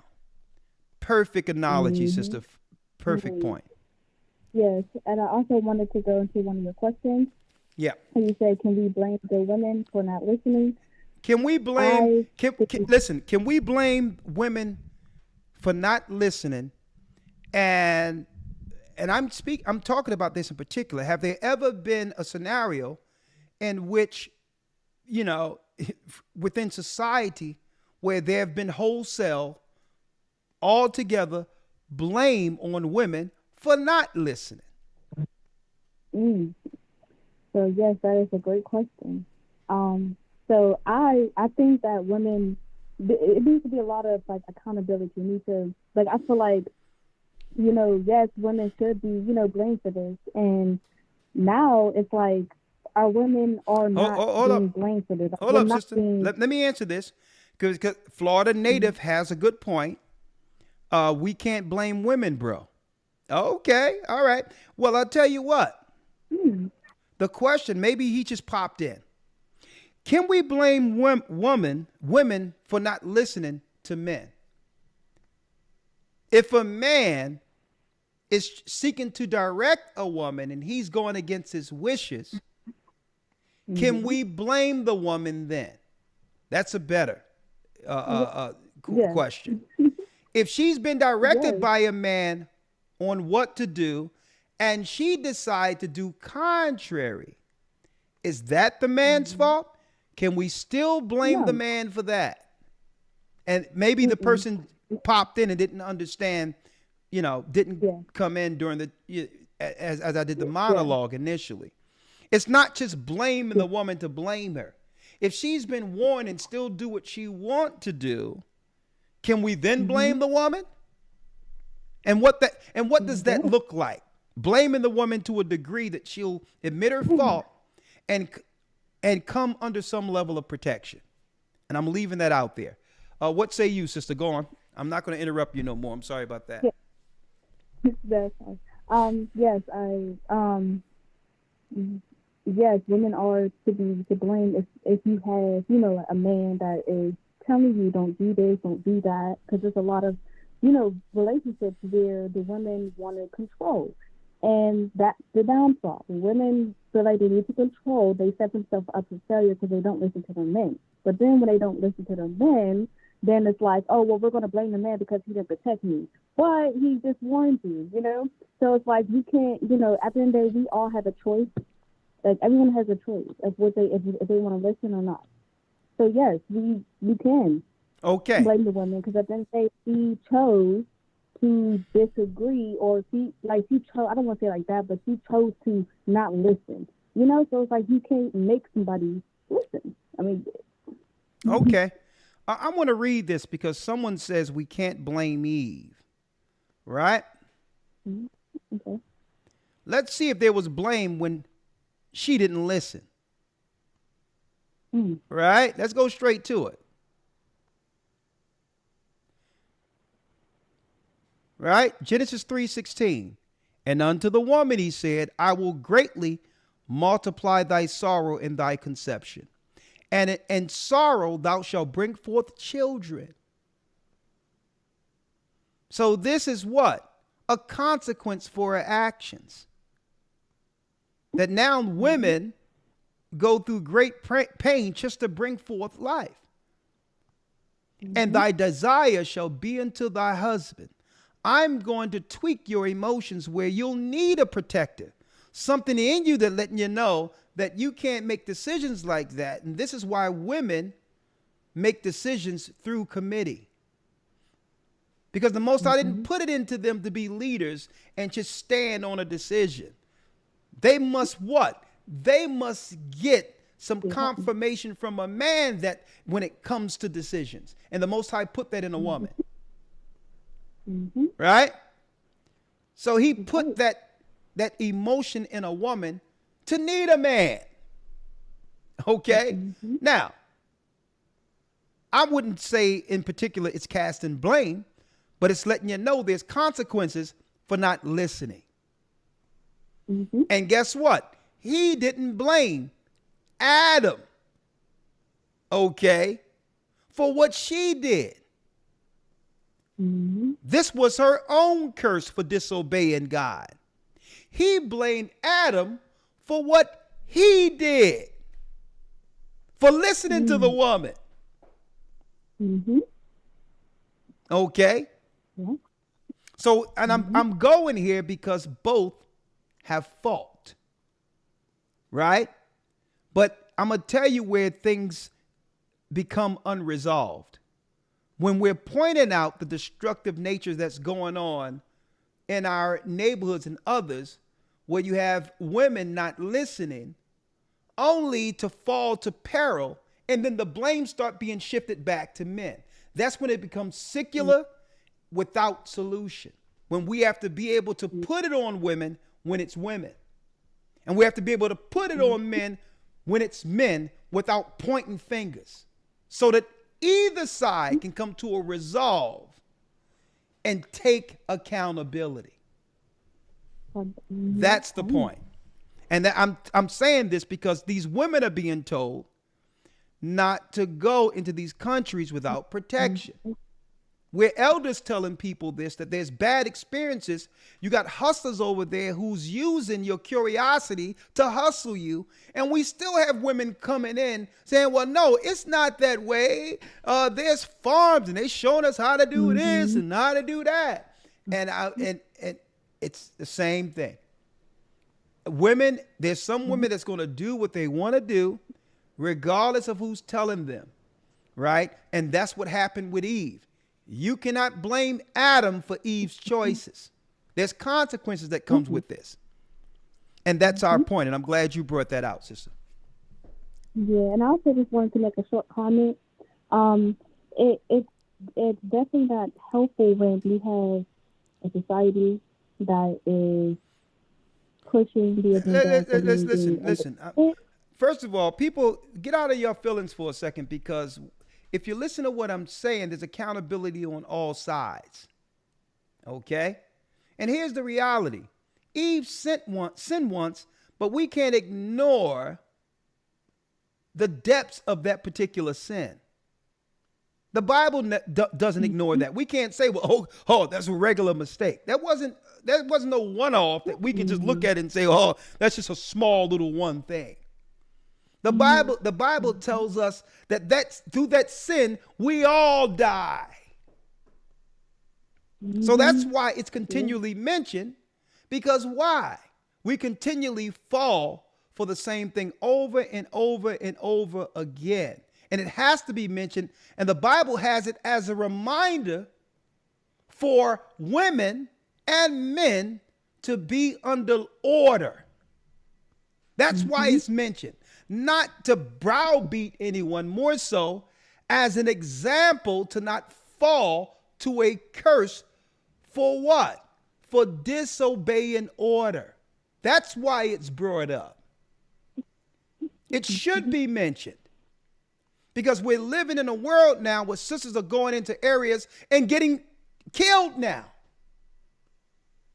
because there's no hedge, and when their family tell them don't go places, and when their husband or somebody that cares for them let them know not to go there, they do what they want to do. And we must use the Bible as a living example, so to help our people live. Okay? What we're not going to do anymore for the existence of us teaching here is back off when we're bringing something that can save lives, regardless of how anyone individually feels. Those days are forever gone.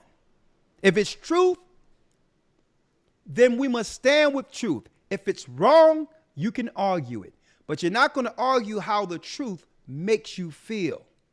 That's personal. That's between you and your God. Okay? If you can't say what we're saying is untrue, then it should be what?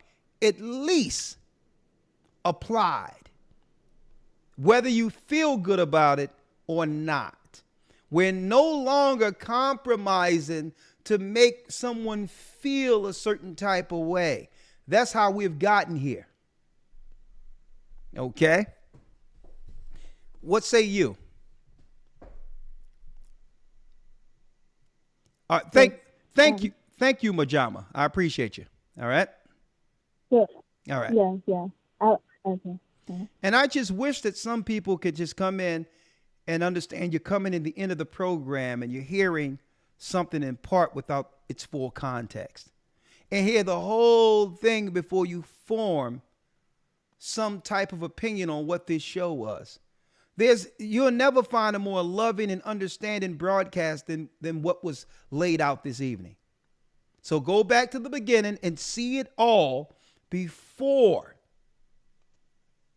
making untimely, without context assessments on things, okay? 901 area code, and then I'll bring in Sunshine. Greetings, Shalom. Greetings, Nicole. Which Wakanda package and from what country is your package? I mean, is your Wakanda package? What number? I'm not interested in no package. What number package have they delivered to you? You know. No, they can't.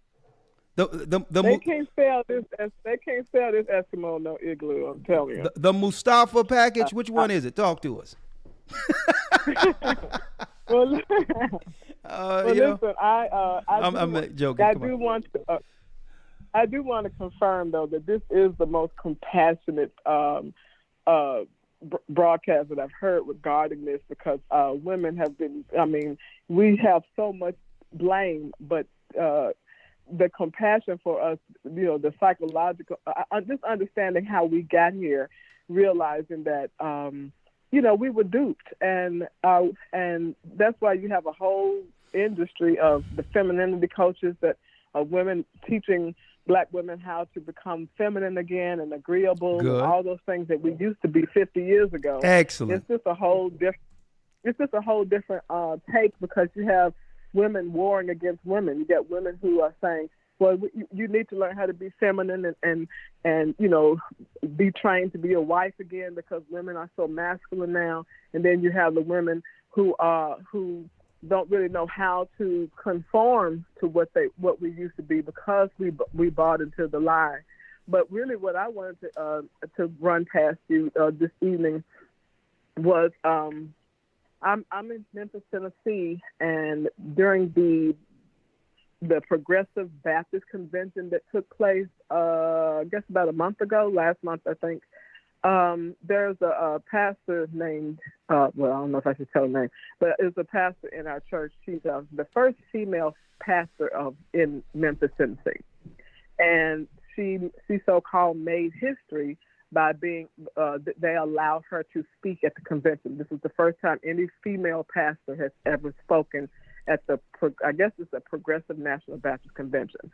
And, I've seen a lot of people that were complimentary and high-fiving, basically saying how much they were proud of her. And of course, most of them were other women who are preachers too.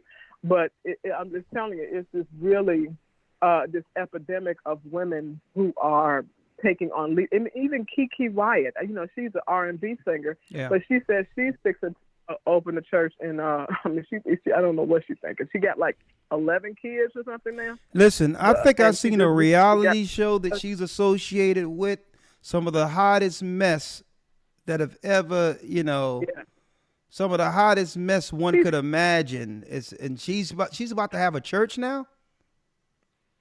Yeah, she said she wants to pastor, but she said she's not going to stop singing R&B. But anybody can come there and be themselves, and it's just a big mess. But I'm just saying, the women have their feeling. I think Satan is really using this woman who took the floor at the convention as a way of kind of helping to launch a lot of other women who are maybe on the fence about pastoring, because I have a friend whose children I taught piano years ago. She was installed as the first pastor in Fayette County, which is just outside of Memphis. Okay. And so you just see this epidemic of women becoming pastors and getting into these very masculine leaderships. Even our police chief is a woman. She was hired a few years ago from Atlanta. She had a bad track record there. Yeah. We have a new mayor we just elected, and we were hoping that he would have gotten rid of her, but he didn't.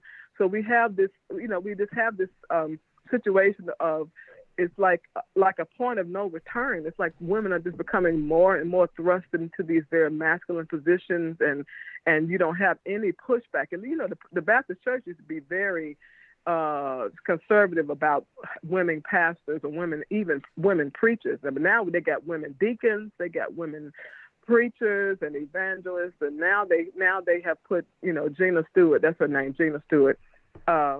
She Dr. Gina Stewart. She preached for the first time on the at the convention, and so it's like at a point of no return. And so if you have women that are feeling more and more independent, and they feel like, okay, you can't really tell them anything, because if you're pastoring a church, which is a huge undertaking, then what is taking you, what's going to keep you from, like, if you have to go to services at night, or if you have to go, if you have to do anything where you could be putting yourself in danger and not really realizing it, because you have this masculine spirit over you that says that, okay, I have to do what a male pastor does. I can't hold back, because she's not even married. In fact, there were rumors about her over the years about her being a lesbian. I don't know if she is or not, but she's a very, very hard, allegedly. So I just kind of wanted to bring that perspective, because it seems like there's this spirit that's been loosed. Maybe even, I don't know, maybe not just exclusively in Memphis, obviously, but where women are just taking on these very masculine roles. Well, sister, in a nutshell, I think I got the gist of what you're saying. In a nutshell, the neighborhoods or our community is officially over. When there's no male authority, it's only a matter of time before the last shoe drops, and what's happening with the migrants strategically being placed in all these areas is going to finish what's left, because there's no male resistance. So if this is what women wanted, if you wanted the position of leadership, understand that you got to be the ones, if you are the leader, at the door, when the high boots come through. And that's all it is. They're just setting everything up for the last shoe to drop, in a nutshell. And well, did you see? And you know what? It's because pastors. Now, I wouldn't say male pastors aren't standing up, because I was growing up in the era of when male pastors were saying that women cannot preach and receive resistance from the women, who started causing issues in the church and end up controlling the boards and voting men who was against this progressive change out of their positions under 501c3. So I was there. So to say that men have allowed this, no. Men didn't allow this. They got the men out of the way who was opposing it, so that women can be in the positions. All right. So this is what you wanted. This is what you got. You got what? You got a whole community with no protection. And now the Most High is bringing the reckoning. The reckoning have been let loose all in our communities, and you have to have a strong, authoritative, I would say, coalition of men with no women involved at all to withstand what's coming in order to protect the women and children. But it's an impossibility if the women have strong-armed the men to stand out front. And guess what? Let me tell you, I'm going to tell you this right now, because I was on the street speaking and all that in the 90s and all that when this transition began to take place. They're like, women are doing it because men have to step up. And they was using that excuse for a while. But I was like, well, hold up. Here's news articles where pastors are going against women in these positions, and the women are operating together to get that pastor moved out of position. So what are you talking about? But it was them and those that are working of the LGBTQ who was in charge of the choir.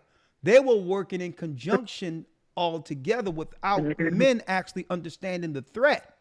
The threat was them joining together to move a male authority from over churches altogether. Okay. And the good women, the good women who understood it was wrong, they had no part in it, but they just stayed quiet. Right. So that's where we are right now. So the community is officially the community is officially dead. It's over. We just have to save those who would like to be saved. What say you? Well, have you followed the Fannie Willis trial thing, or the because she listen, I have a different take. I know the whole story on Fannie Willis, Fannie Willis, but I have a different take on it. Mm-hmm. And I'm going to tell you why I have a different take on it. Right? Hold on. Mm-hmm.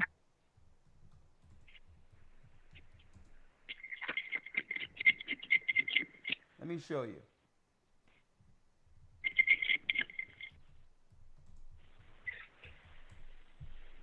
One second. Mm-hmm. I'm going to show you why. This is why I have a different take on it altogether. Right? One second. Let me show you this. Mm-hmm.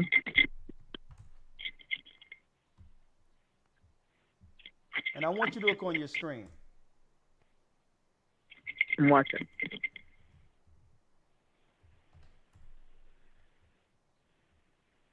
Right? Let me show you something here. I'm going to pull this up. And I'm going to pull this up.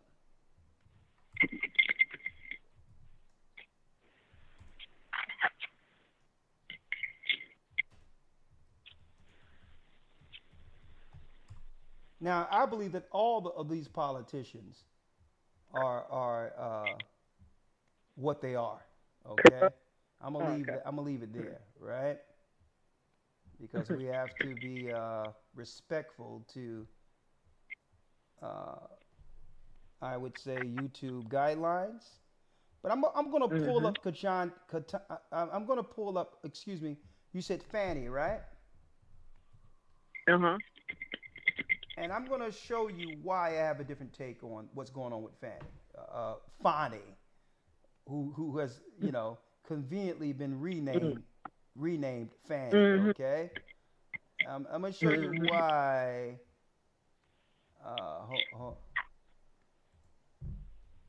Let me show you why I have a different take, and then right, because everyone is making a big deal out of it.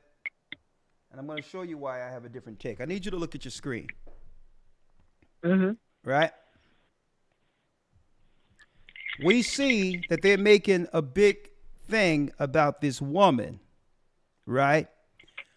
Right? Now, of course, there's some questions on how these two got together when he went through a divorce or whatever the case is. And really, this is her man, right? Mm-hmm. So the issue I have, I don't agree with how they got together. I don't know how long they've been together, but let's deal with it from a secular standpoint, in the world, on how the world operates, right? We talk about we talk about over and over how there is no sisters who support and look out for brothers in high positions. And I'm going to show you why they make it a big deal of this. This brother has accomplished something, and he's a lawyer. And we got a sister here, regardless of what you're saying, is making sure that this brother gets priority over everyone else in the office, and that's including some of the white people who may want some of the money that she's actually providing through these positions. So, yes, is there cronyism? Of course there's cronyism, because that's politics. But at least she's making sure he gets it. Mm-hmm. So why they listen? So why are they making such a big deal of this when do you think Kamala's political positions isn't kicking back and making sure this guy gets something? Kamala is married to a white man. Do you think her ambitions isn't benefiting him? Do you think that when she travel on White House money and all that and make sure that he gets a little something that they are opening up an investigation on it? Let's go one better. Let's go one better. Let's look at who? Let's look at Ketanji Jackson. They conveniently use a black name so that, and this guy was non-existent in all the photo ops when Ketanji was made the first black woman on the Supreme Court. But what legislation will she be pushing? And do you think that her political ambitions have benefited this guy? And why nobody investigate how much money is being funneled to him through his political affiliation? So my take on this is, right, they'll only investigate when our people are given generational wealth to our own black men. You are not to empower. You are not to empower a black man. Yes. In relationships politically. Yeah, yeah. So I have a different take, because if you're going to look at it from it, at least she's saying, you know what? I'm going to look out for my man. He takes priority, and what they're doing is making her and him an example. If she was doing that same thing for Ketanji's husband, if she was married to him, this would have been a non-story. Yeah. Okay. That's a different take. This That's definitely a different this take. would have been a non-story. Not that I agree with it. If she would have been Kamala, who's probably used her political influence to get this man paid, who's a white man, this would have been a non-story. Okay? Absolutely right. So I'm not going to That's a throw very different that take. sister under the bus, because now we finally get a sister who's saying, well, listen, if the money's going to come down the pipeline, it's not going to be to migrants. It's not going to be to all these people who aren't Americans. At least it's to somebody that can now have a name and use generational wealth to show forth a black example of excellence. Right? Yeah. So that's my take right. on it. Because you can't find a politician anywhere out there without scandal. Why are they highlighting this? Yeah, you're right. All right. That's an excellent take. So that's my take Excellent on that. take. Are y'all? Are y'all still in operation? I mean, in the process of establishing a Memphis school? I mean, a Memphis church. We're gonna have a Memphis church this year, sister. You got it. All right. Can't All wait. right. Thank you so much, Elton. All right, bless you. Let me go to the last call. Okay. Good night. All right. Sunshine, are you with me?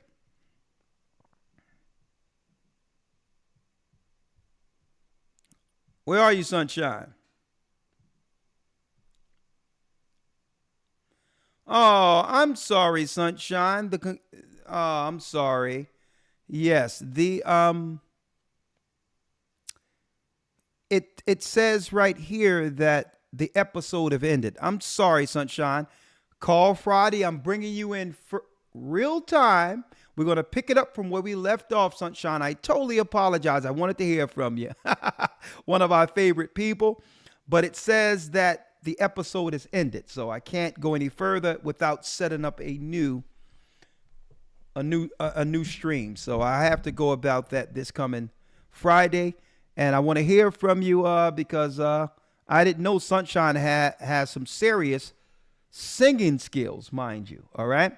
Well, Elder Lawyer, thank you for your assistance tonight. We're out at 9:00, which is a good time. I really appreciate all you do, brother, in the work. I thank you, Elder Ramar, for assisting us there.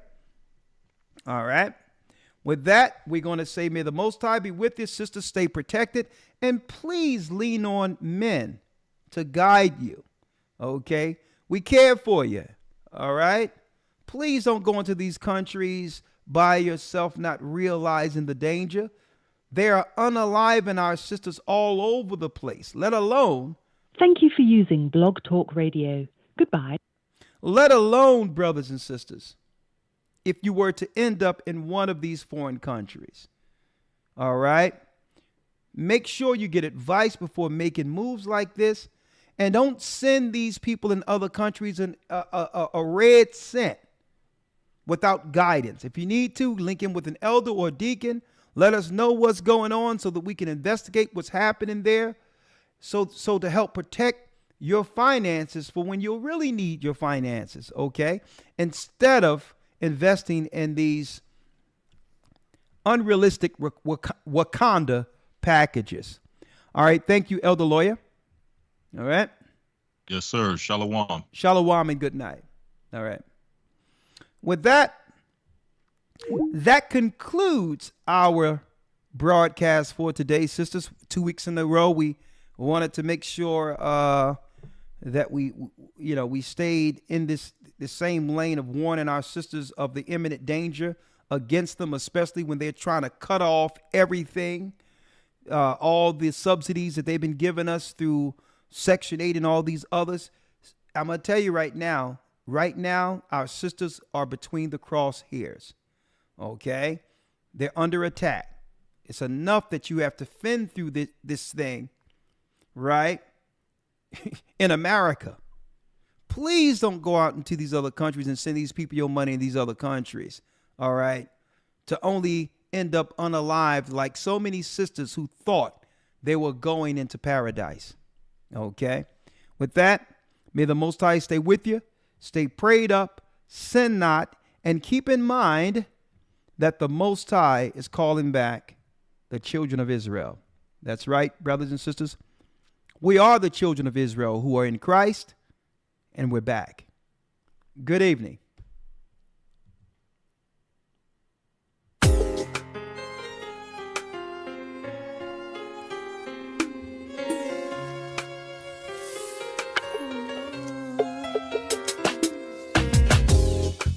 The East is where we're from. The 12 tribes of Israel. In 721 BC, the Assyrian king, he took us down, we fell. With a great escape, we went through the Euphrates. The Lord held the water still. To a land where no mankind dwelt, we went.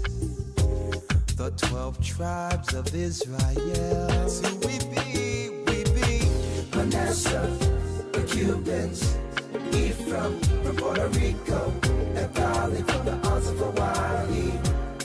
The Lord is calling back Israel. Zebulun from Panama, Gad, the North American Indians, Simeon, the Dominicans, the highest gathering in Israel. The Arabs and Africans told us, at gunpoint, together our wives and children then sold us. In the belly of these great ships we traveled in fear. By the rivers of Babylon we found our brothers here. A high gatherer in Colombia.